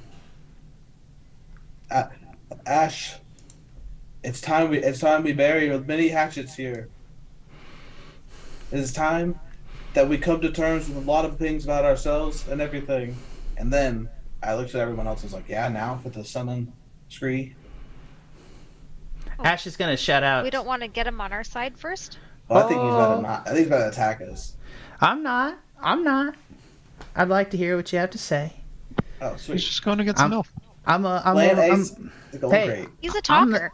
I'm the spellcaster. Y'all didn't want to listen to me the first time. Remember? You didn't want to listen to me in Blackwater. And then I had to destroy that city. That was basically your fault. That's a little bit We'll of take- projecting on that side. But We'll whatever. take the fall. It's okay. Okay. Yeah, Oh, no, no, yeah. I get it. I can see Blackwater how that was us. definitely our fault. Oh, thank you. I appreciate that. Anyways, I do feel kind of bad about that, honestly, on the inside. Oh, I mean, I don't. Yeah. You're like, yeah, totally us. Look, guys, I'm approaching. There's clearly like a lot of nice pillows and stuff. Like, clearly you want to have a chat. Like, I mean, this may be a big trap, but like, frankly, like, I'm just gonna like nuke you if it is, and you don't have my phylactery. So even if you did kill me, why would I give a shit? Because I'll just come back in 7 days and nuke you then. And if you destroy the last loop, the loop guru, which you have in the town, you know, we'll all die, and I'll be resummoned again, and the whole thing will happen because you'll destroy the world. I'll come back again, and I'll just start over. You're gonna cost me 10,000 years, and I hate you for it, but definitely you'll die. So I'm willing to talk if you are. Oh, I'm so glad you saw our nice little trust circle we have set up here. All right. We believe that there might be another way to solve through all of this, you know, and we think that it's time you come to terms and learn some things alongside someone of an old friend of yours. There's so many things that you two can accomplish together. Buddy, I don't have old friends. I don't know that you know this. Nobody here is as old as me. You don't get to call anyone like an old friend of mine. Little biter tongue. Well, it's not so much someone that we thought would be involved in this at all, really. But nevertheless, it is someone that you used to call a comrade, and we've recently found it out. He looks at the portal in the middle of the circle, and what is the circle spell? It's calm emotions. Zone of truth. So I will cast it if they let me, but I haven't. You can cast it. It's a save, so it's either they'll allow it to affect them or not. You know what I mean? They can make the save, but they'll know you cast a spell. You know? Okay. I guess I want to ask before I do. I don't want to burn any bridges. Yeah, sure. Go ahead. But hold on. You can Let's accept wait. or not. Let's wait. I'm just gonna put this here. Who do you want me to talk to? Let's just confirm this before we do this, because I don't even think, if I think who you thinking of bringing here, I don't think you understand, right? Like, I get it, you know. I'm the bad guy. I get it. You know, you see me as the bad guy, and I don't blame you for that, right? But to be honest with you, I'm just like all of you. This world is a terrible, awful, horrible place, and it makes us all do terrible things to try to for the good of the people we love. And I thought I loved him, and he still betrayed me. He still betrayed me because, you know, he couldn't see a way forward. Because this world does that to people. It breaks down their faith, their hope, everything. And I've done some terrible things to defeat those beings. I want to make a world that's good. I want to make a world where people can be happy. But unfortunately, yeah, we're going to have to crack eggs here, which is the thing that I'm going to say your group has never had an issue with. You know? You guys have cracked eggs left, right, and center. And I don't really feel very like it's judged here. But if you think that summoning Scree here by killing the Loop Guru is going to help your case, I'm one thing to tell you. It's not. I never thought you were a you were muted, Ash. Sykes. You were muted. Oh, you weren't talking. Go ahead, Alpha. Sorry. I never thought you were a bad person, Ash. And I'll offer him some of my plum wine. He'll take it and hit it back and be like, "It's good plum wine." Yeah. Thank you. Worth living for. Living? I want to live. But I know you want to live. I mean, that's the whole point of we're all being here. Yeah. Same page. Yeah, we're all on the same page here. I get it.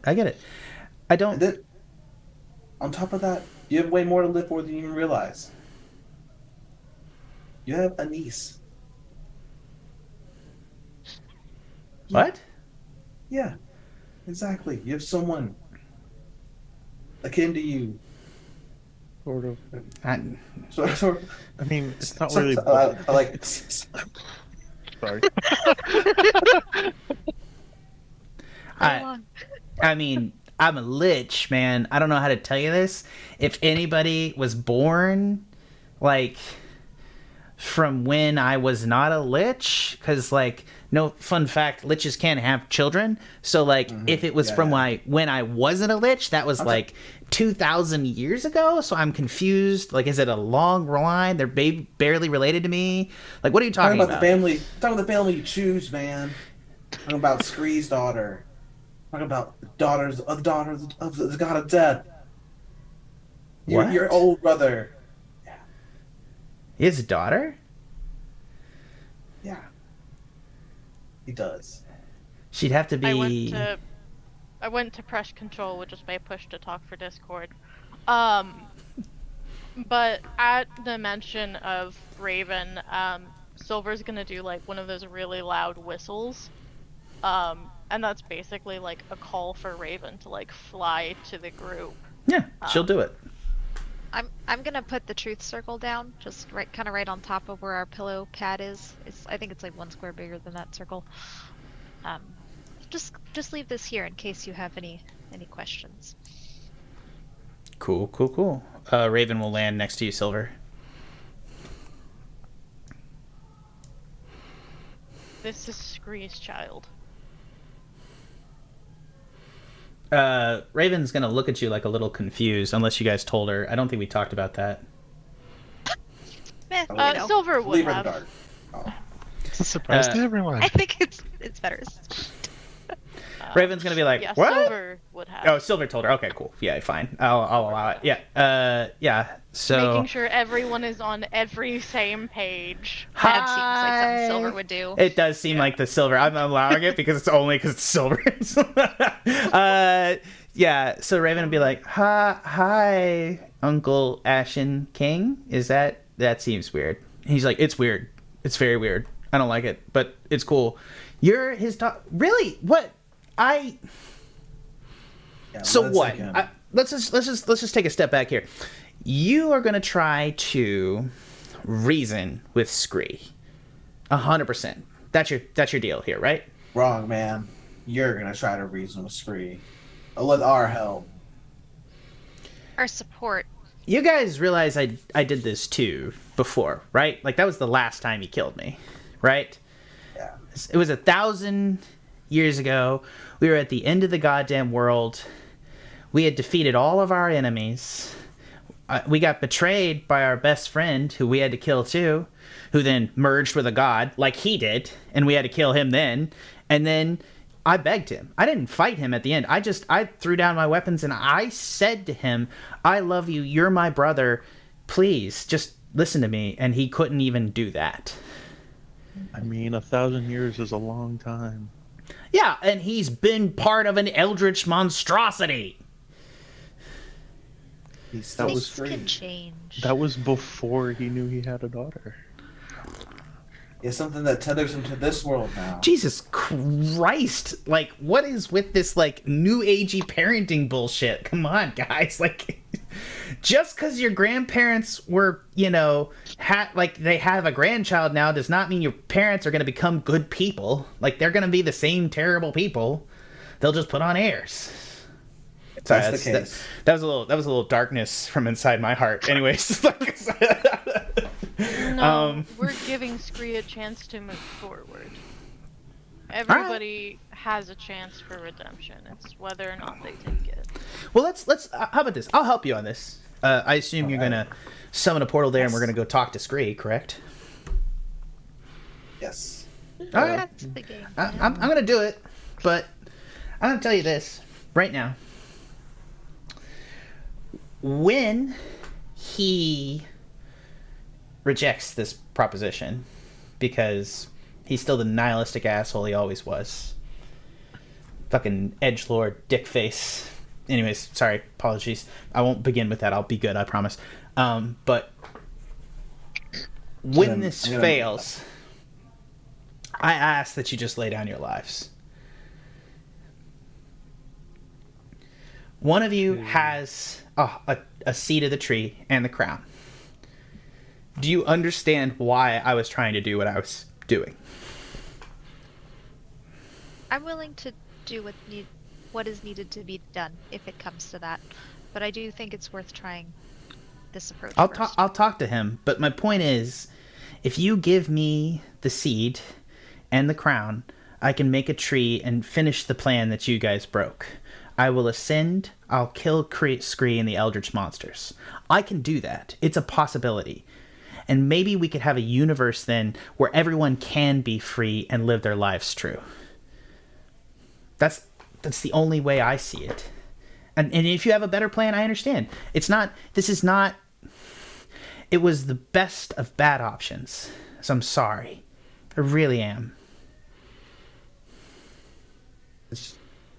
Why do I feel like I like you right now? It's weird. I'm I feel sorry. like there was something gray about your plan that we didn't like originally.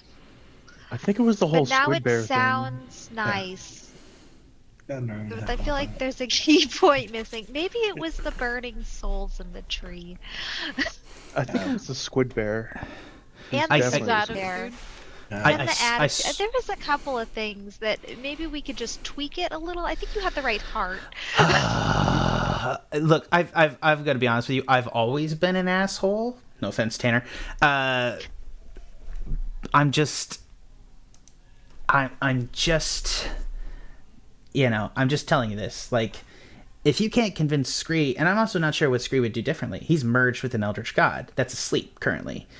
But the suffering I was creating was keeping that god asleep. If we start to spread happiness throughout this world, it'll wake up and consume the world. And there's nothing even Scree can do to probably stop that. I don't know what the relationship is there. We'd have to investigate. All right. But please continue. But at least I'm here. if we do, even if it all comes to that, we leave with Scree and you and the people we can save, and we try again. It's like I feel like you're going to the last resort before even trying the first resort. Like for our group, we have a whole tier list of plans we go by. So you need to try one after the Regularly. other. Yeah, exactly. I feel like this is the first time. You guys. I'm gonna step on Sif's foot again. This is 100%. This is the thing. You're trying to preserve. You gotta triage life here, and I'm so sorry. I feel like you guys were pretty good at that through this whole adventure of yours. Like you prioritize the greater good over the lesser good, and that's what I'm doing. Why don't we want to have life live in worlds where it can be truly free from being taken over by these monstrosities every 10,000 years and purged? Why must all this suffering happen? It doesn't have to happen. It can be good. And we can make a world that's good. But we have to do the sacrifice now. Wouldn't that world be a little less bright without Scree beside you? I didn't plan to live through killing Scree. But what if you did? My crimes are too terrible. I set out on our adventure to kill a man who tortured me and my parents. That's where I came from. I came from a place where I was experimented on and tortured. And I did that. And I became him. There's nothing left for me. After I kill you, I'll take your vengeance out on myself in the end, I promise you. Have you been to Farrington? It's really up and coming. I think you'd like it. Oh, God, I can't handle the wolf. The wolf is the worst of all of you. Like, Jesus, motherfucker. Hey man, I know you got a lot of pent up emotions about seeing Scree right So, now. it's but good. We gotta focus. It's good. All right, yeah, summon them. Let's do Let's this. just give this a try and see where it Yeah. goes. Yeah. Yeah. So We'll do our little. What is our sign? Do the wave for we do the other lich. like the airport, like the summon. Portal, summon portal. Portal. Sister Janice. So Janice is like, yeah, I got it. I'm working on it. Jesus, you fucks. So the portal will begin to glow and it'll crackle, and then a sphere of dark energy will crack across it, and like red crack lines will run over the web of invisible glass separating the portal from that space, and it'll begin to smoke and apparate. And as it does so, you'll see a form of a 5-foot tall kinku take shape inside the portal, just standing there in a smoke of haze of darkness. There's no finery or regalness to him. It's just a kinku standing there, just looking through the portal directly at Ash. What does Ash look like when he sees that thing? I'm gonna cast guidance on Raven now. As Ash just looks sick, you know? Like, it's one of those things where it's like he's a lich, so he's controlling his appearance to be human, or sorry, half elf. But as he sees Scree, you see that slip a little bit, and his pallor kind of descends, his cheeks become sunken, and he just looks just ill looking at him. It just hurts his feelings to see Scree.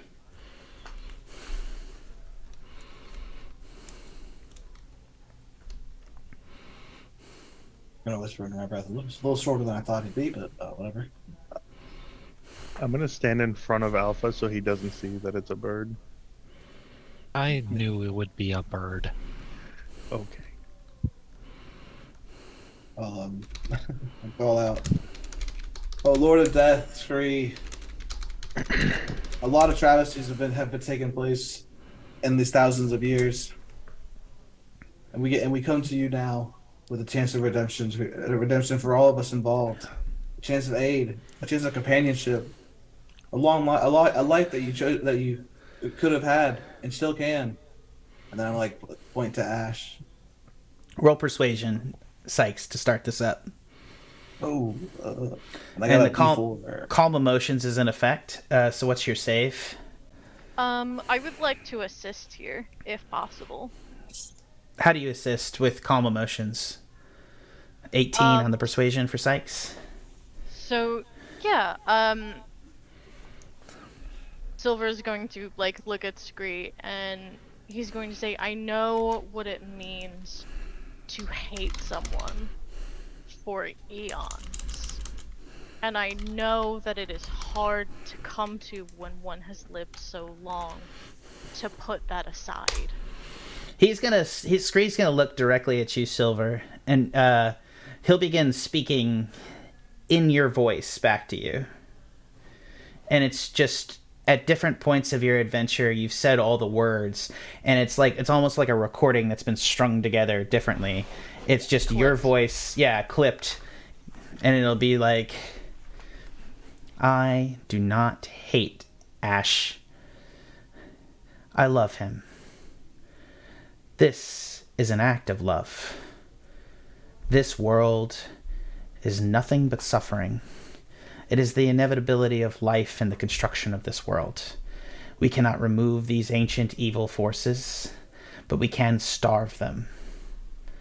We must throw all life to the mercy of death, at which time they will starve to death, and a new world will be born, one where goodness can prevail. But here, only the villains and monsters can speak. I find that untrue, especially coming from you.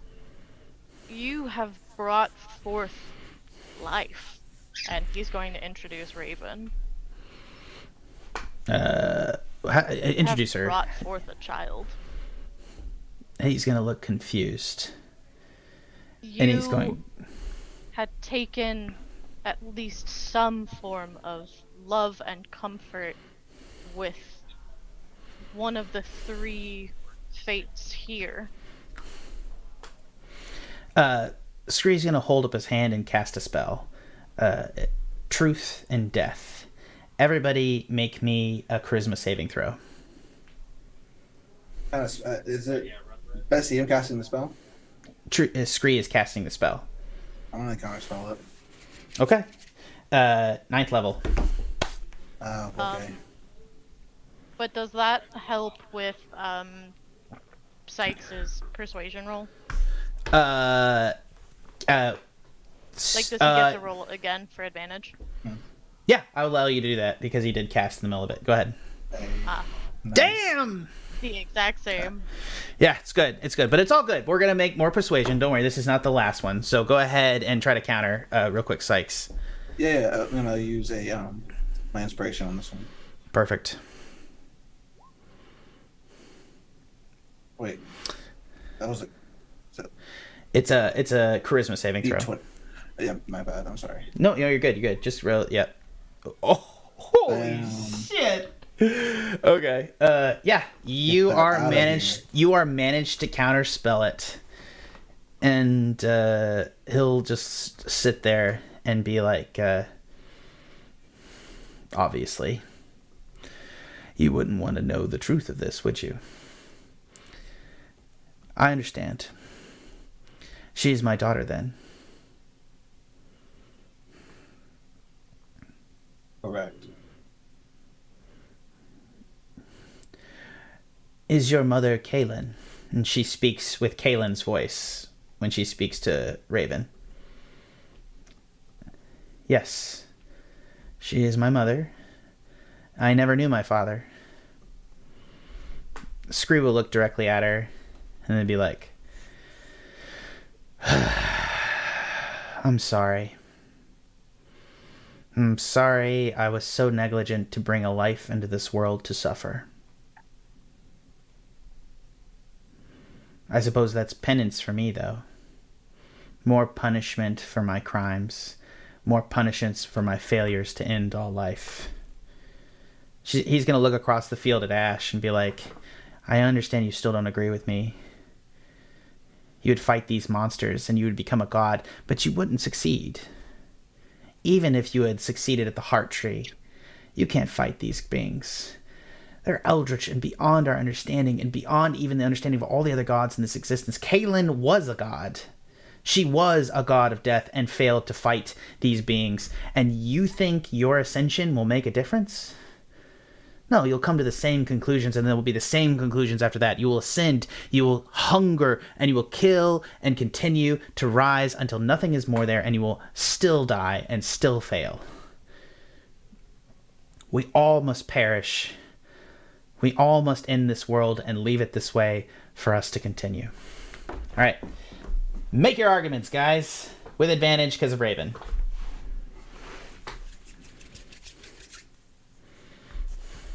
Is it? How do you feel with this god waking up inside you? Do you feel more connected, more disconnected with the world? What god waking up inside him? Who Aren't are you you talking part to? Eldritch Yeah. being, Scree? I had to draw a strawberry. Sorry. It's juicy.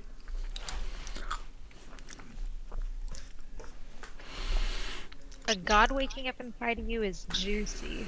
Yeah, that's now canon. Gross. Gross. He's gonna look up and be like, I'm holding it at bay. You have to understand, it's not just about death. Death is a mercy. Suffering is the goal of these beings. They move throughout the world, and they take the psychic energy and torture the people's souls to death. They torture and feed on the psychic torture. It is not a zero-sum game where death is an end and an abyss, a longing, craving, good abyss. I am a mercy. And I extend that mercy to you all, for the terror that is coming is beyond your understanding. You will be killed by these creatures, and your souls will be taken into it and be consumed in an endless violence of psychic torture that will feed it. That's what it wants. It doesn't want it. It doesn't want life to end. I want life to end, because I want suffering to end. An abyss of eternal darkness is better than what's coming. And you all don't understand my mercy. I mean, it just seems like me, as if you're accepting the dying light, you know? You're not even giving it a chance to try. Like, yeah, all I'm hearing from you is a bunch of just, I can't do this, I can't do that. But we need to fight against the dying of the light, always. That's the entire purpose of living. It And- does and- sound like you have given up, Scree. Yeah. He always In all gives this time, up. no one is. No one Ash has is gonna killed this speak. many cardinal beasts. Yeah. Impossible things happen every day. Ash is going to And we speak. Go ahead. Go ahead. we saw this, and we saw these elder beings bleed. So they could definitely. So there's definitely something there. It's different now. It's juicy. And I'll direct Scree into the circle, like with very like the ambiance and pillows. Ash will come step forward. We can figure this out. I love you. It's been 1,000 years, and I still think we can figure this out. I never stopped betting on you. I never stopped loving you. You are my comrade, but you can't work against us. You can't give up. You have to trust in us, and that's the only way forward. I'm not killing because I want to. I'm killing because I don't have you by my side, and I don't have any other options. I need you. You helped me find the way, even when you disagreed with me. I know you stole my heart and my phylactery all those years ago. I was okay with it. I knew it happened. I was okay with you having my life in your hands. I always trusted you with it.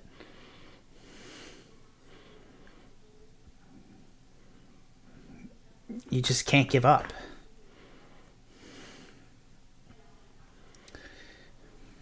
All right.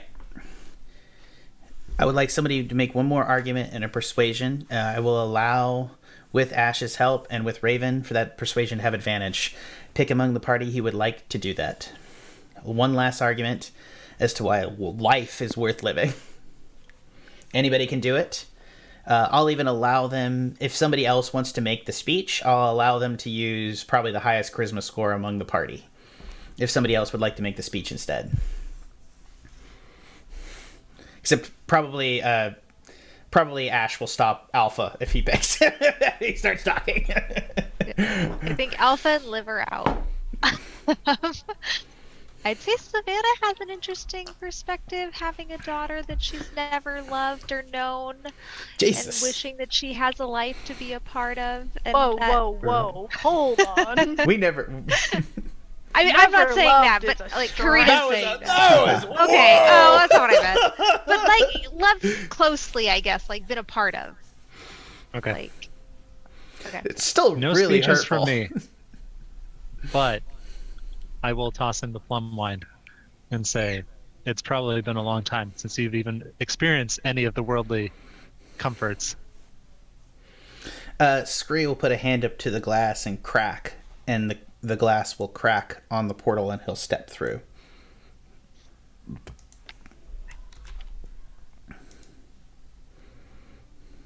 Who wants to make the speech? I'll direct him. Is he gonna take a drink? Yeah, he picks it up and he'll take a drink. I'll make the speech. I'm gonna give Yeah. Sykes guidance with like a reaffirming hand on the shoulder. Oh yeah. Oh, and I said, look at this right now. The stuff that you all agreed on that you said would never happen is happening in front of your eyes. Proof that everything that you can accomplish is in your hands right now. And imagine what you can accomplish, the two of you. Look at what you accomplished separately. Together, with our help,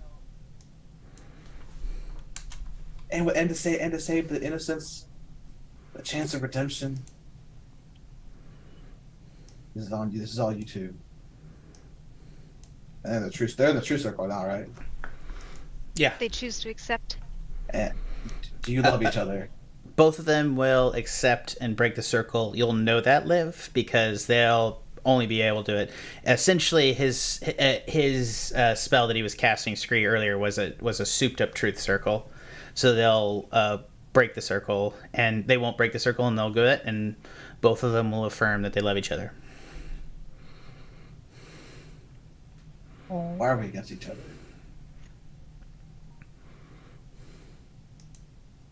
I'll open to them.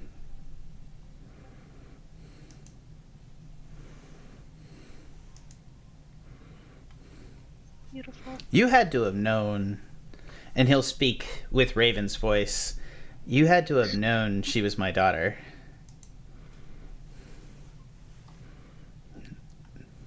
I did. I didn't think it would convince you if I couldn't. Not to be selfish or anything. Tanner, that's a 27 charisma. Make it with advantage and with guidance a one more persuasion check. You gave the last word there. Oh, baby. Let's go. Wow. Oh. Come on. Now, Oh. 30. did Roll he- credits. Hell yeah. Right? Roll credits. Oh, Plan A. So what? Plan A. The power of friendship.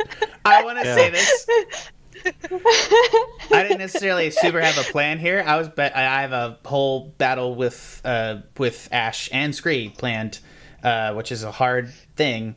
That's two persuasion crits on a high persuasion character in a row with guidance and everything else. Yeah, they'll step forward and Ash will lower his head and they'll touch heads together. Raven's gonna lean into your ear, Silver, and be like, I think my dad's kind of weird. You'll almost see his shoulders kind of go as he kind of laughs, and there's a little, like, almost a cock. He'll look up at you.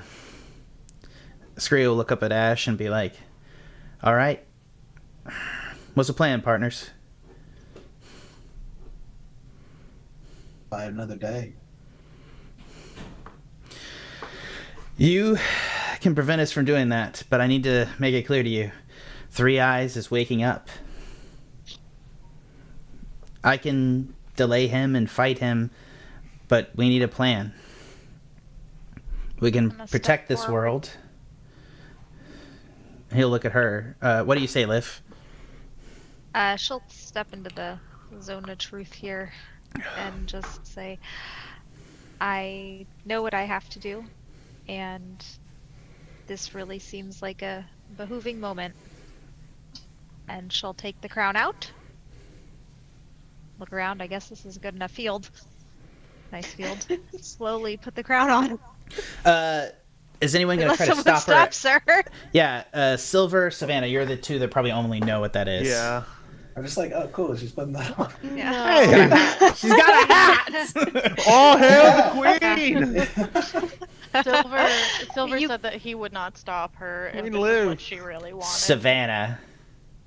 I don't think Savannah will stop her either. I think Savannah might go and like hug her so that she's not alone in the moment. So it stops you for a moment as Savannah hugs you. Everyone else, I was you gonna hug see- like under the hug. arms so she could keep Oh. doing it. The T-pose. Not stopping. Yeah, no one knows. You, so I have I no hug. reason. He's up here. I'm hugging down here. So yeah, Sniff comes in and hugs you too, Liv. All right, you're holding the crown up as they're hugging you. Are you just gonna Don't do know why it? we're Alpha, hugging you, but No. I'll motion for the rest of them. You guys Yeah. get in here. We're hugging, yeah. Yeah. What the hell? Yeah. That's okay. Come on. Get in here. Okay. hey, Garlic Boy, change Yeah. back. We're all Yeah. hugging. Everyone. you too. Everyone, giant hug. Hug. My the squad hell? skeletons can come This- hug. You're welcome too. Scree, yeah, come Spread- on. Come Spread on. my Get in arms here. out as I wide mean, as they I've go. been like trying to kill you Crap. guys for like days. Yeah, I mean, do you really want me We've in done this? it. Like, it's a little Up to awkward. you. I'm Get in here. kind of good with it if you are. Like, it's Hopefully cool. accomplished. Cool. Skeleton Army, Get in here. get those Boney's arms in here. Yep. Come on, Skelly Army. Like, oh, Mike and Steve come over and they're on the pile, baby. They're in there. So you guys are all more powerful than you know, and wonderful for this world. And I'll put the little crown on. I'm gonna As engrave that somewhere. Liv little bite. If puts it's the not crown on, instant, it's gonna be really awkward. as Liv puts the crown on, your mind separates and the world reels back, and you feel the crown take root, and it's almost like your personhood separates for the first time from the seat itself, and you take it back. and you realize your consciousness, the construct of the seed's perception of who Liv was originally is in control. And you see the world as it is, as a gulf. And as you stand there, you begin to sprout and take root. Your feet go into the ground, and you begin to sprout. And if it's cool, Liv, I really want you to describe this process and also describe what kind of cool tree is. And if you want to be a shrub, be a shrub. But like, I thought a tree, but like, you tell me what kind of plant you are, girl. Come on, own your plantiness. So I'm thinking that the trunk goes first. As my arms are spread out around you guys, it just kind of makes the trunk of the tree. So it's a big, wide, thick trunk of the tree growing up, growing out, every which direction. Branches are starting to sprout forward. They're starting to sprout down. It's actually looking like it's turning into a really big willow tree. So really tall, really wide. The roots are going really deep, and they kind of like burrow beneath your feet. They kind of like, you can feel them under your little footsies. Tickle a little. And Liv is not really having human thoughts, I would imagine, at that moment. More so omnipotent thoughts. Her face kind of, as the tree, I guess, completes, her face is like barely there in one of the knots that you can kind of tell. Oh, are we grandmother willowing this bitch? Yeah, absolutely. Perfection. Meets Whomping Willow is kind of what I'm going for. This is a really grumpy, angry Willow. Like, there's a little bit of feist, but like much less than normal. Your consciousness spreads out almost to the core of Revon, and it runs out throughout the world, and you see through every plant, every animal, everything throughout the world. It's very Miyazaki, of just a spectrum of the raging things, and you see these creatures on your surface that are not abominations, not of you, and you can push back against them. You can feel it. Roll me wisdom. Liv.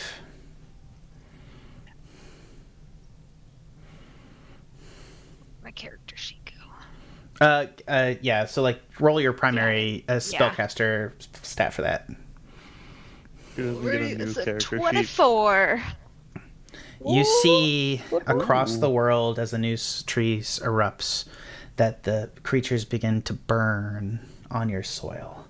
That these things dared to come here and hurt your people, hurt your life, hurt you.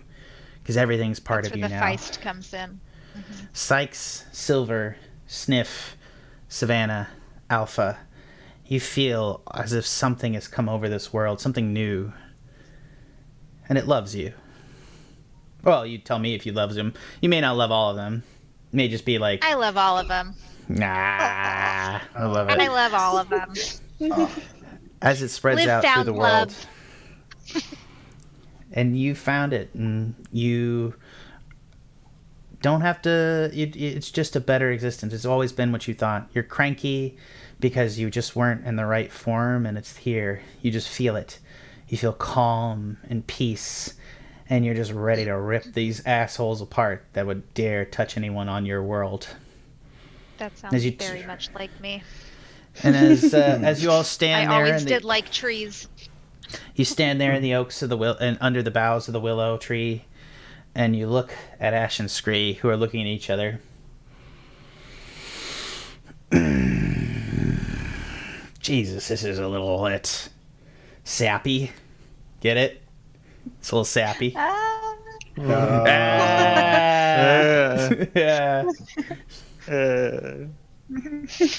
You think that the face on the willow slightly laughs. Like All right. Mona Lisa. Yes. I think it's time for us to leave, right, Scree? Scree's gonna look at Ash and be like, "Yeah, partner. I think we gotta go fight some eldritch gods." Yep. Do you think we'll die? Oh, almost certainly. But these guys got this here. He'll thumb a finger over his shoulder. We're gonna go give you as much time as we can. Live your lives. Protect her. we'll see you guys later. And Scree is going to turn around and Ash with him, and they're going to proceed into the dark portal, heading out. Don't forget about saying goodbye to your daughter. Yeah. Oh, She's gonna have daddy issues. Scree's going to turn around and come like running back out of the portal. Oh shit. Here. He's gonna go straight up to Raven and be like, "Oh my god, I've been a bad dad. You should probably hate me, right?" And she's like, "I mean, no, I never really thought about you." He's gonna ask, "How's Kaylin?" She's good. She's, you know. He's gonna be like, yeah. Well, she was a god when it was kind of reversed, because like when we first got together, she was a god and I wasn't, and now I'm a god and she's not. It's complicated. I'm sorry for everything, but you really are better off not knowing me. And I don't disagree.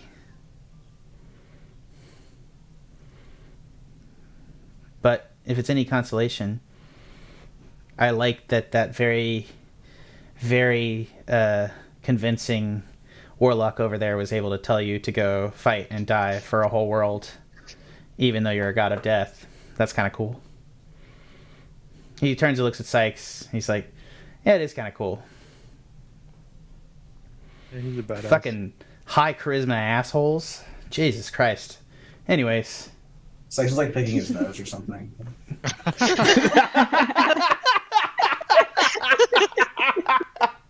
He turns around. I imagine Later. like Sykes is just trying to like shake something out of the gourd and like goes to look in it, and then like something smacks him in the face. Yeah, that totally. One more thing Ash is going to say. One of you go make sure to seal up and bury the Temple of Cthulhu in Blackwater, just so that doesn't get anywhere. That's another way, so we're not going to guard that. Somebody just set guards, do something. Keep it there. Because that's... If we're going to do this, we're going to do it right. We're going to protect this place. So, yeah. Oh, Peace, yeah. guys. Hell yeah. I'd like to flick the stone that the Lich King gave me towards them. Be like, just in case we do have a portal to the Well of Suffering, so if this ever comes in handy, we don't have any use for it. So Oh. back, yes. The Matrix of Suffering? Parting gift. Yeah, the Matrix of Suffering. If you want to trap an Eldritch Being in there, worth a try. I mean, Barghoul tried it. We can make a run of it. I don't have any use for it. Yeah, anything's worth a try. Oh, didn't you put one of my subordinates in there? That's Neither here discussion nor for there. when you come back. Huh. Yeah, we'll talk.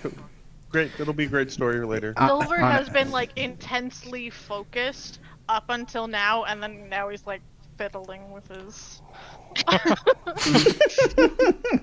Like, no. It's like I'm not too denying. much. I'm not denying it, but yeah, we can talk yeah. about that later. No, it's cool. It's cool. Like, you don't really get great employees as a death god. It's kind of a hard sell. Like, they're not really normal Yes. people that show up at the employment office, if you know what I mean. Anyways. Yeah, he was kind of a He dick. kind of excelled at Okay, the then. whole role. Look, I'm sorry. We're bad people. We always were bad people. I Well, think you said it best. We're not necessarily good either. Yeah. you We're really all aren't. villains here. Yeah. I didn't pick good people. And even he like looks over at Silver. I really honestly didn't pick good people. I'm sorry. I just want to say I'm sorry for everything. I'm sorry for every time you died. I'm sorry for everyone that did here. I really didn't want it to happen. And frankly, I'm sorry that I'm giving up on my plan. And I'm just going to go die or cease existing, because death gods can't really die, but just fighting at the verge, keeping it back for as long as possible. Take Should the be time doing you it. have. Take what you have with it. Do what you will. Life ends, worlds ends. Maybe we should stop trying to fix everything and just enjoy it. You have like a rough time frame. You know, No idea, but no, we're pretty okay. tricky. We were always a little bit salty. He looks over at Ash, and then they say, "Oh shit, this is gonna suck." And they turn together and they jump into the portal, and it crushes in on itself like a black hole, descending and crushing through in the gateway, which immediately cracks open and falls to the ground as you guys stand beneath the boughs of the willow tree. Fucking did it. I had like a whole combat session ready that was probably gonna kill y'all. So like, really well done. Double charisma 27s on the charisma caster. Jesus Christ. I son of a bitch. All right, let's talk about epilogues. Liv is obviously not going anywhere. But as we talk about it, I want to talk about how people do this. I want to take a quick 5-minute break. I know it's 11:09 and this is a long episode, but we're wrapping it up. Another 20 minutes and we're going to wrap it up. And I want to talk about where everyone's going to go and do a quick epilogue as we go down the list. We're starting with Sykes, Silver, Sniff, Savannah, Alpha, and we're going to end with Liv, maybe 100,000 years in the future. Sound good? All right, everybody, we're gonna go away for 5 minutes and come back. I want everybody to think about it, and then just be ready to improv very loosely. Here we go.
Okay, we're back. Hello and welcome back to the Pen and Paper Pod, where I squee like a little girl, and I love it.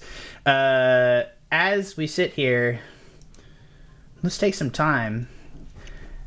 The willow tree, as it becomes known, sits in the forest just outside the skirts of Farrington, spreading its light outside.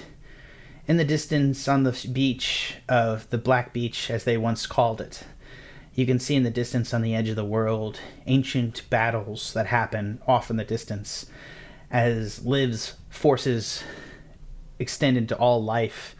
The bears and the fish and the sharks and the orcas and the whales of this world come to bear, just absolutely pushing back the eldritch forces which can't stand to bear on the ground of Revon anymore, which one day will not be known as Revon. It seems a sad name for this world.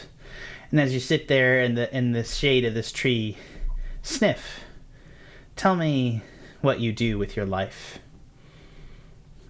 So, Sniff walks up to the tree and just asks for the blessing of a long life so that he can grow the town of Farrington, change its name, create a giant kingdom, one to rival what Necropolia used to be, so that one day he can change the name of this kingdom to Livington in honor of a great sacrifice from one of his companions, and also just kind of change the name. People no longer need to fear, just live life.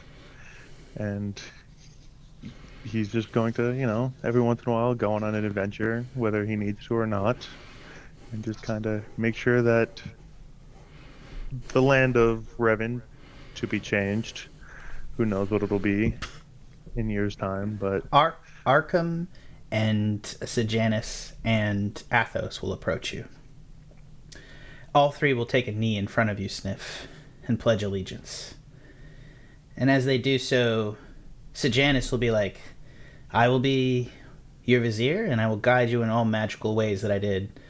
I enjoyed leading you here at the end, and I appreciated that, and my skills are with you at all times. If you will promise a fate for the undead where we can live in peace for those undead that do not seek death for others.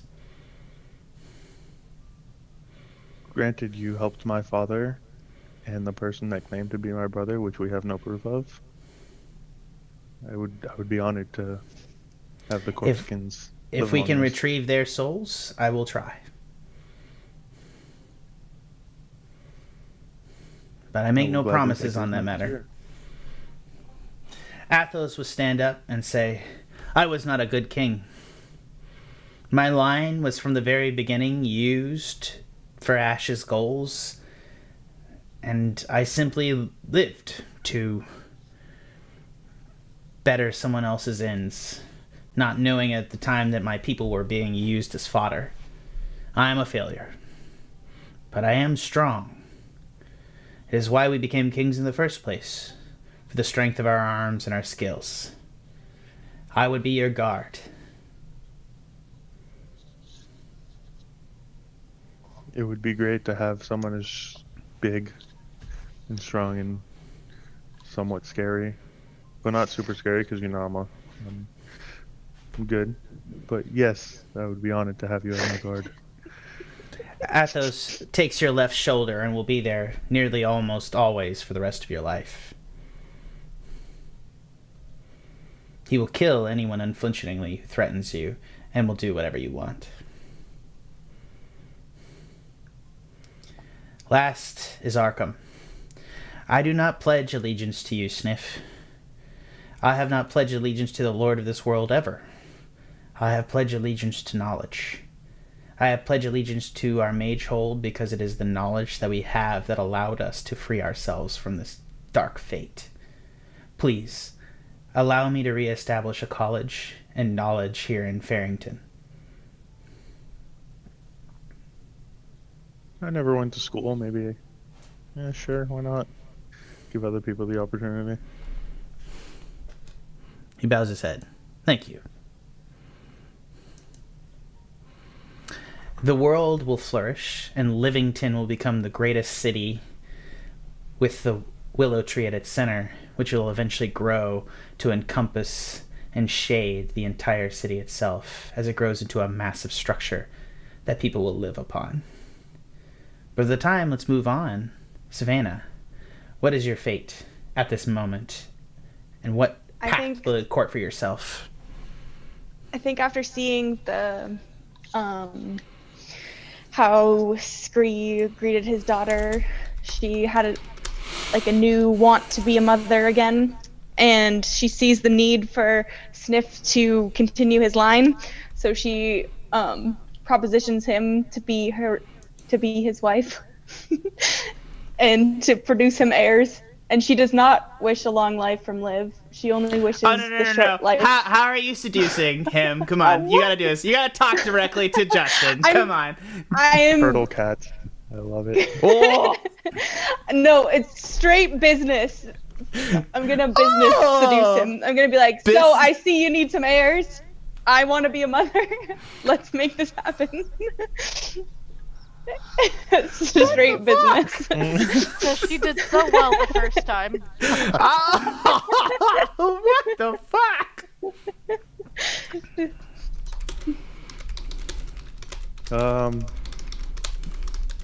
Heirs will be useful. Although I will live forever, so they will be also useless.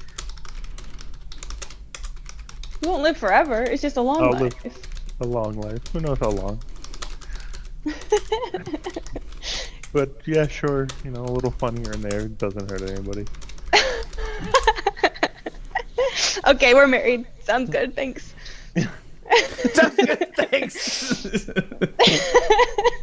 Oh my god. Yep. That's all Savannah will do. All right. So that's Savannah. That was Sniff and Savannah. They rule. They have many children. Their cat turtles are formidable people. That needs to be made some art. It's a new breed. I class. It's mixing. I don't know. I didn't really think it through. I didn't think about this. I love it. I think it becomes a symbol for the flag, right? Like a shell and ears, like two little ears sticking out of a turtle shell. So it becomes the symbol of Livington, and to some extent, with a willow tree in the background, a willow tree and a shell at its base with little ears sticking out of it. And it becomes a symbol, and yeah, the world is safe. And so as it extends on, let's continue on. Alpha Silver Sykes. How do you make your way in the world? Who wants to go next? Sykes will go. So what Sykes is going to do is live out the rest of his life in total peace. So he's going to help Rosie establish a bar in the new Livington area space. And it's going to be called the Drunken Sniper. People are going to go to it, and every weekend they serve her stew, and Sykes goes to it, and Sykes leads. Eventually, as the years go by, Sykes leads Rosie down the aisle at her own wedding to some lucky guy. And then later in life, Sykes is going to go off into the woods where we originally got spawned into the world, into the beach with the lighthouse. He's going to build his own house there, and then he's going to finally bury the hatchet with Paxley Knott. When they do, Paxley will seek you out, and as he comes to that, he'll be like, "Hello, old friend," or "My old enemy." Hello, Paxley. See, we're the only ones left from our band, and we're the only ones who made it in this world. You killed me, I killed you. I'm willing to get it over with if you are. I feel like your friends will hunt me down if I kill you. But at this point, I don't care anymore. At this point, we've lived a long life in this terrible world, and frankly, I just want to know who's better. And I want it to be final. Agreed? Oh man, I was hoping for way less than that. I picked this lighthouse so that you could have your own lighthouse on the other side of the beach, and we can kind of just every day try a little sniper duel. And it's like, oh, got me today, maybe tomorrow. And then I try again. Oh, got me today, maybe tomorrow. And like, we just don't have to kill each other. I'm tired of this dying and shit. Let's just live a life and just see who's better each day. You know, every day we got a bad day. Every day we have a good day. Roll one more persuasion check for this campaign, Sykes. Because, like, why not? God damn it! Yeah, we don't have to kill each other, man.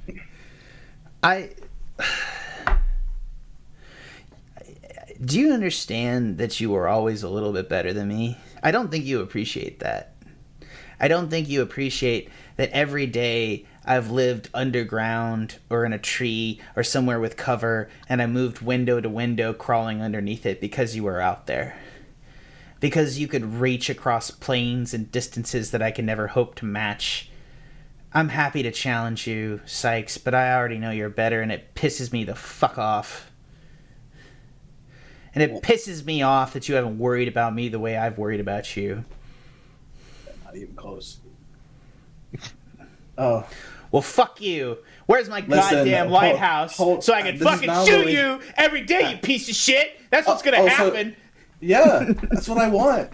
All right, where's my lighthouse? Let's go be lighthouse bros, which is totally not gay, but maybe a little gay. Actually, it's fine. So yeah, I help him build his lighthouse throughout the year. It's cool. If you want to catch an arrow or a dick, bro, I don't care, but we're gonna do something here. Let's go.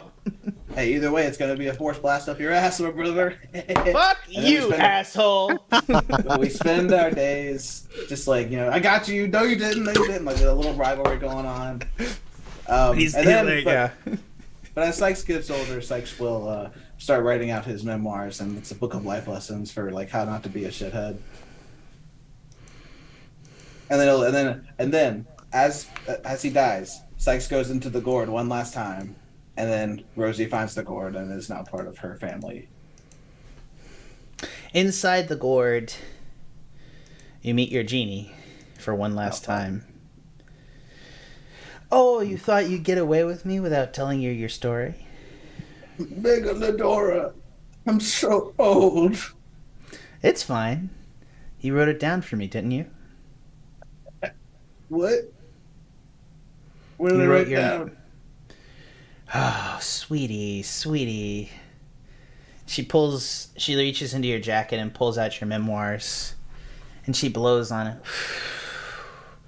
And the book of your journeys, and the story of the 6 Outlanders disappears into the mist where it spreads across the cosmos. She tells your story across the universe. Oh, go. Because you destroyed it. It's a copy that everyone will be able to read, sweet thing. Oh, that's very nice of you. Rest thank you for the power of the years. You're welcome. You used it and you told a story worthy of me. Thank you.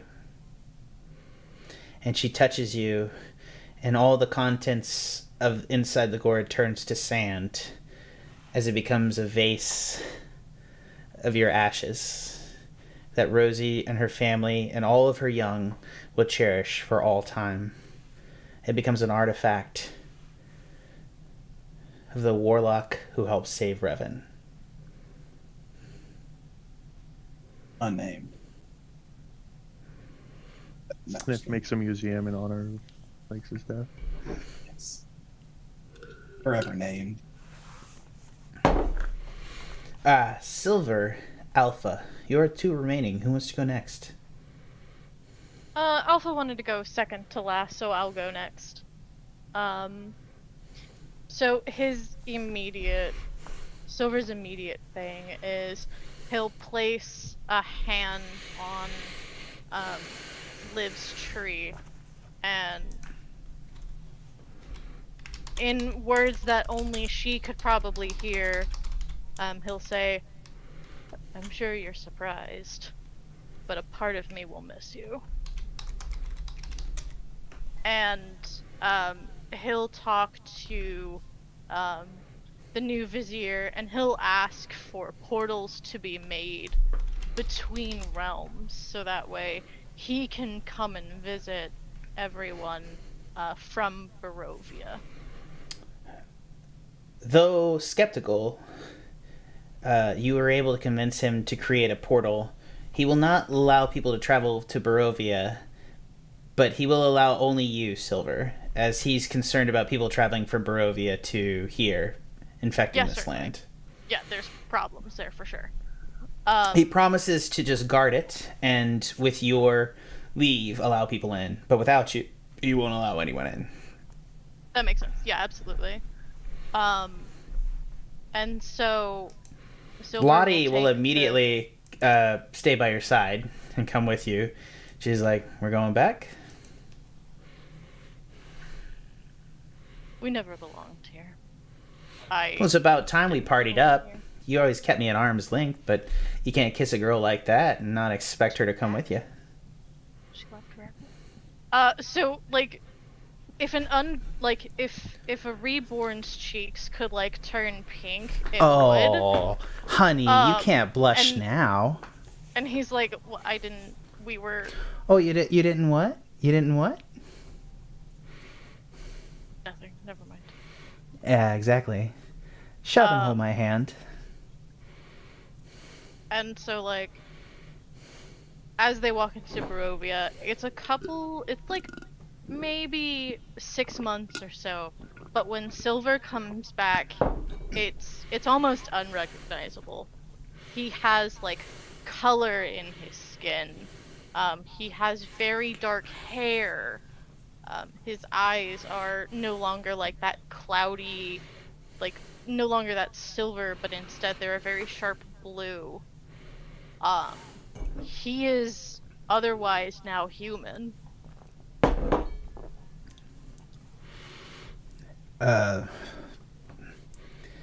Obviously, we can think of Lottie's very happy for your new returned skin tones, but you know, you guys can go to the beach together and not be an embarrassment. And it's yeah. I assume Lottie comes with you, but do you return Archeak's skull to Yeah, certainly. Argonavost? That's what'll make him human. Yeah. And you return it there, and you return to your life. So I assume you have one life to live now, with the blessing of the willow tree. That is correct. And when Silver returns the next time, it is now for his wedding, which they have underneath Liv's tree. All right, who's your efficient? We need to talk about. I don't think we said an efficient for Savannah and Sniff. Who was it?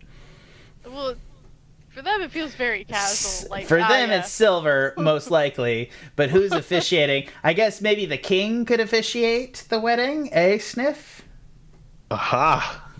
Oh, I would be honored, but if you say no, I would understand because, you know, I am an idiot. I think you'll know what you want to say. I trust you. I never know what I want to say. Oh god, I love this so much. I can spit. I love it.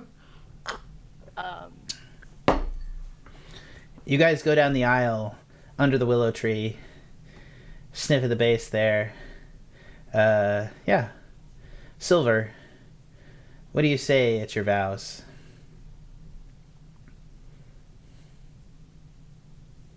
We've been through a lot. You have seen the worst and best side of me.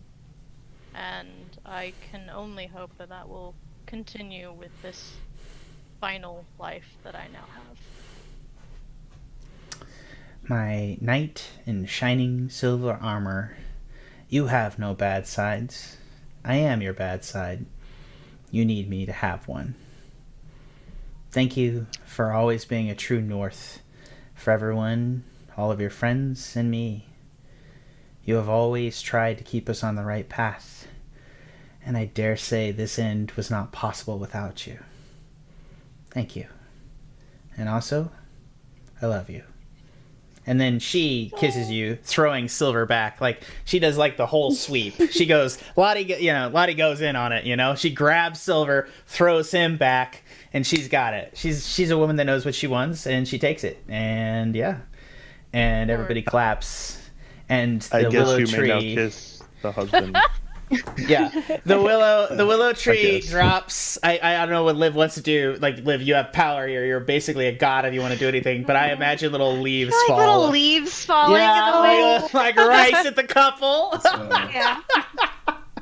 Sykes is in the audience with Paxley Not, apparently, who are their friends now, which is weird, but it's cool. And life's too short for hate, man. Silver as a human, now with his like newfound ability to get drunk, gets fucking trashed. I assume this is when the party meets fully back up. Everybody's trashed, at the end. Oh, Why not? At first, I'm like, who the fuck is this guy?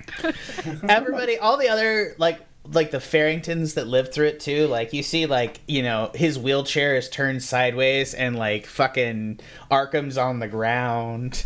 There's a drunk dragon in the corner. Like, Garlic Boy's like, I'm a garlic boy, now I'm a dragon. And he keeps breaking trees in the corner as he turns. He's like, you want to see my trick again? I can turn between two at will. And he's garlic, and he's like really a fucking menace, honestly, like, because as he turns between this mass and size. He's no longer a young adult dragon. He's now an adult dragon, so he's like a fairly fucking full sizable thing that helps you guys. So Janice is trying to contain him as Sniff's like vizier. And in the corner you see like the other one, Gerald is now like an extremely rich merchant who's just like, these fucking assholes, but he's gonna do anything for you. Winifred is somehow like running the kingdom now, and he's just a nudist that you just allow to be a nudist all over the place. He's just just balls out going at it. Yeah. I mean, with Sniff also being nude, he doesn't really see a problem with it.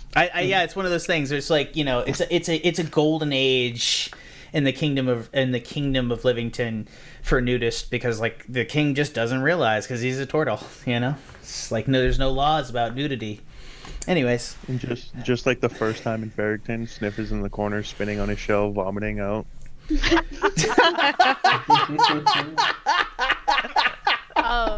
Throughout his like final life, Silver like actually like laughs now, and over the years as he ages, his son will come to Farrington, and it's like a grotesque like spit image of him, except without the uptight personality. yeah, Lottie's gonna rub off on him.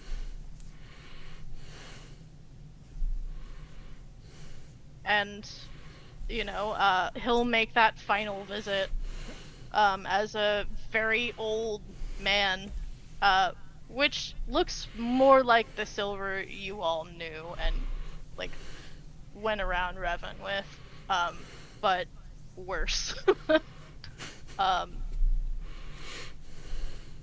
But he has like more laugh lines. There's more joy.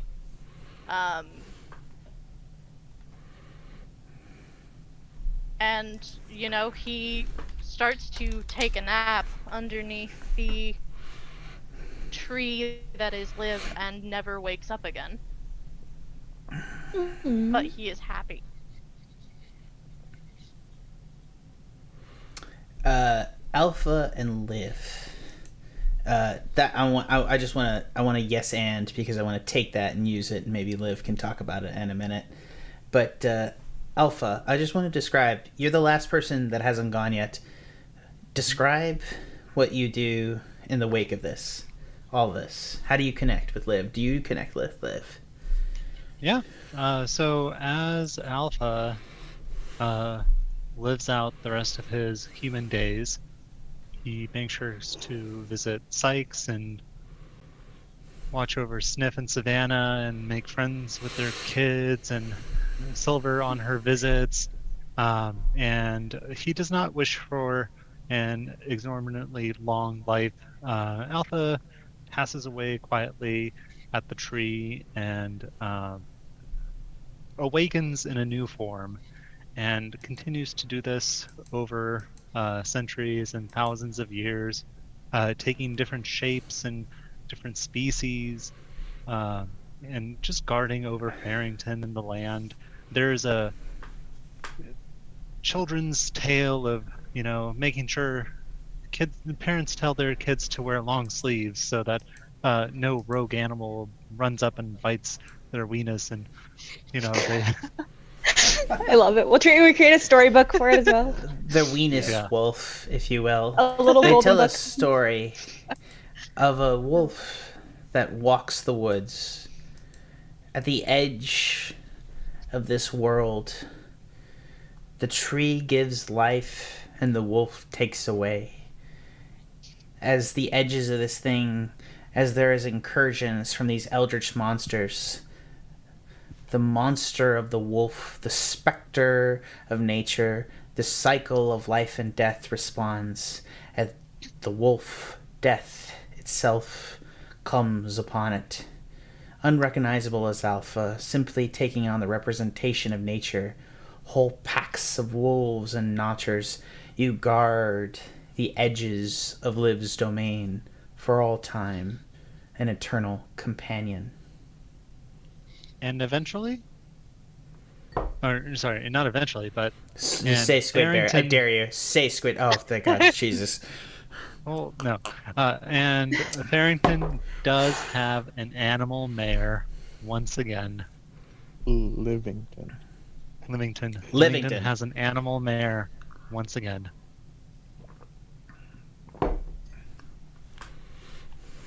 It does.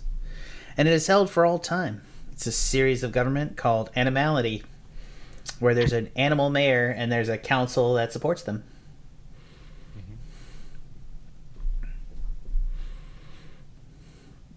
Liv, Okay. you're I'm the gonna try last. to be serious for a moment here. Okay.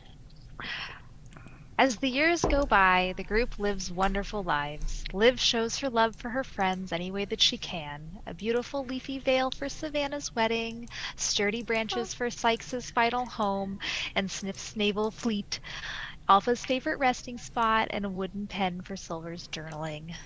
Not everything is always great. There's always ups and downs, times of stress and times of flourish.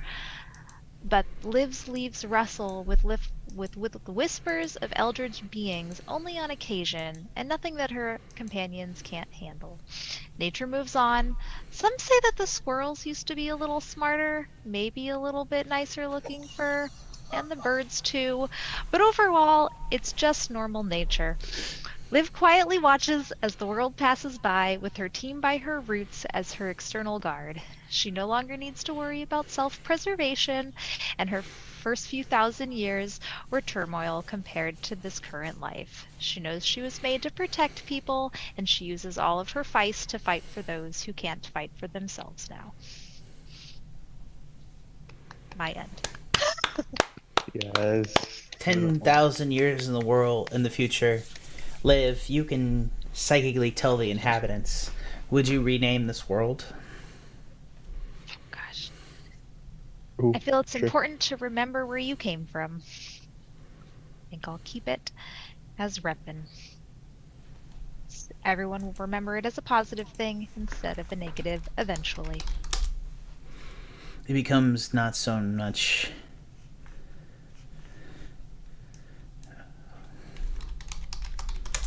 Hold on. The world of Revon becomes a home for life and love and kindness.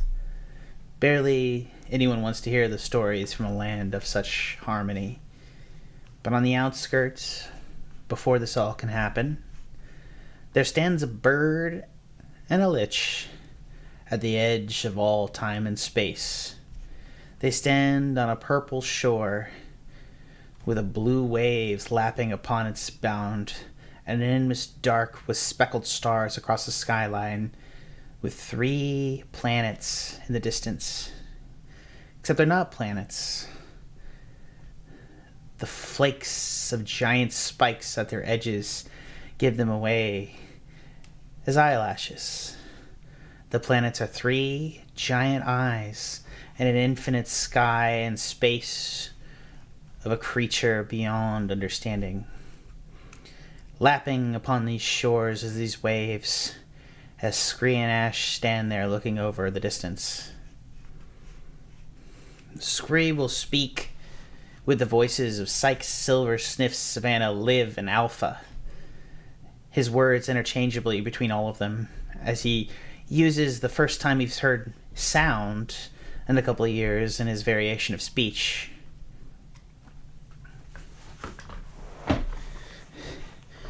I'm a little annoyed you were right. Ash, how do you answer? Can't hear you. Hello?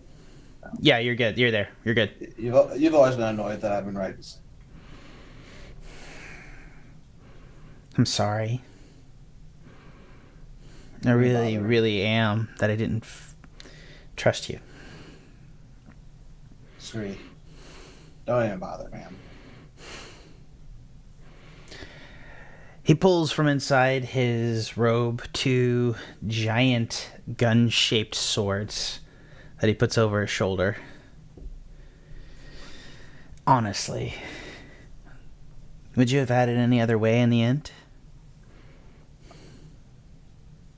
And Ash is gonna pull out, like, his whole arm is tatted with spells from that he's had from Lichdom over the years. I wouldn't have it any other way, man. I think we have a friend who may be able to join us if you're interested.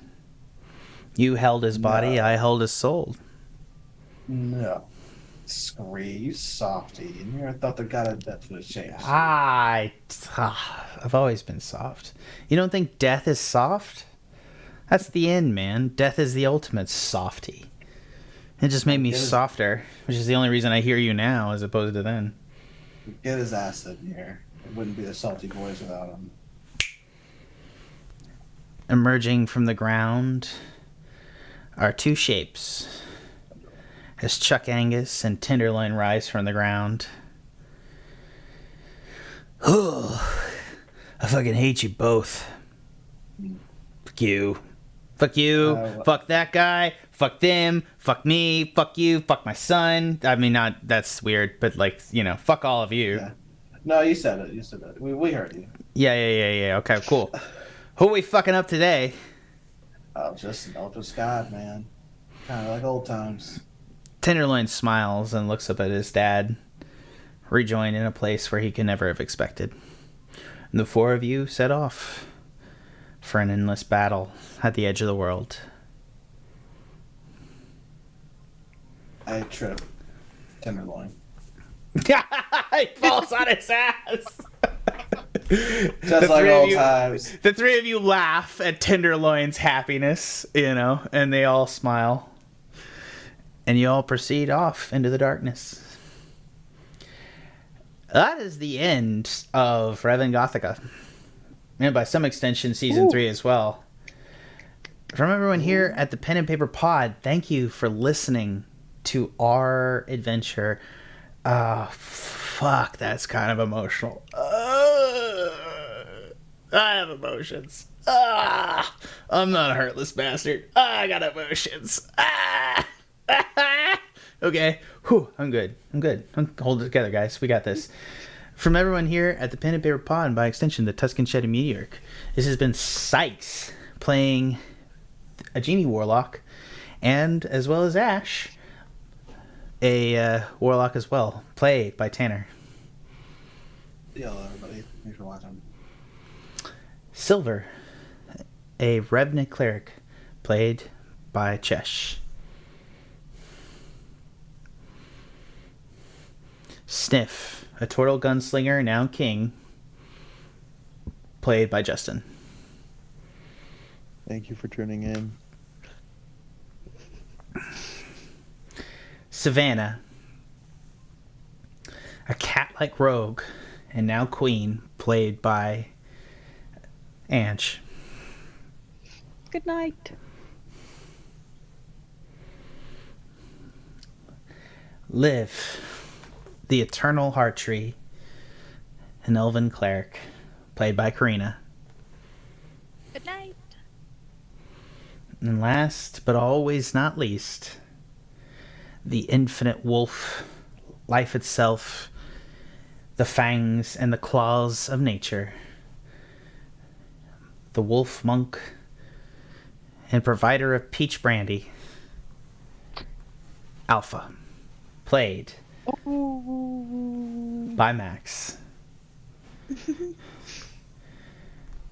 2,000 years in the future, across a beautiful Miyazaki-style landscape, sitting at the base of a massive city, is a massive variation of the willow tree, 10 times the size of the heart tree that preceded it, and at its base sits King Sabbath, an amalgamation of his sire's names, with his cat ears poking out the top of his shell.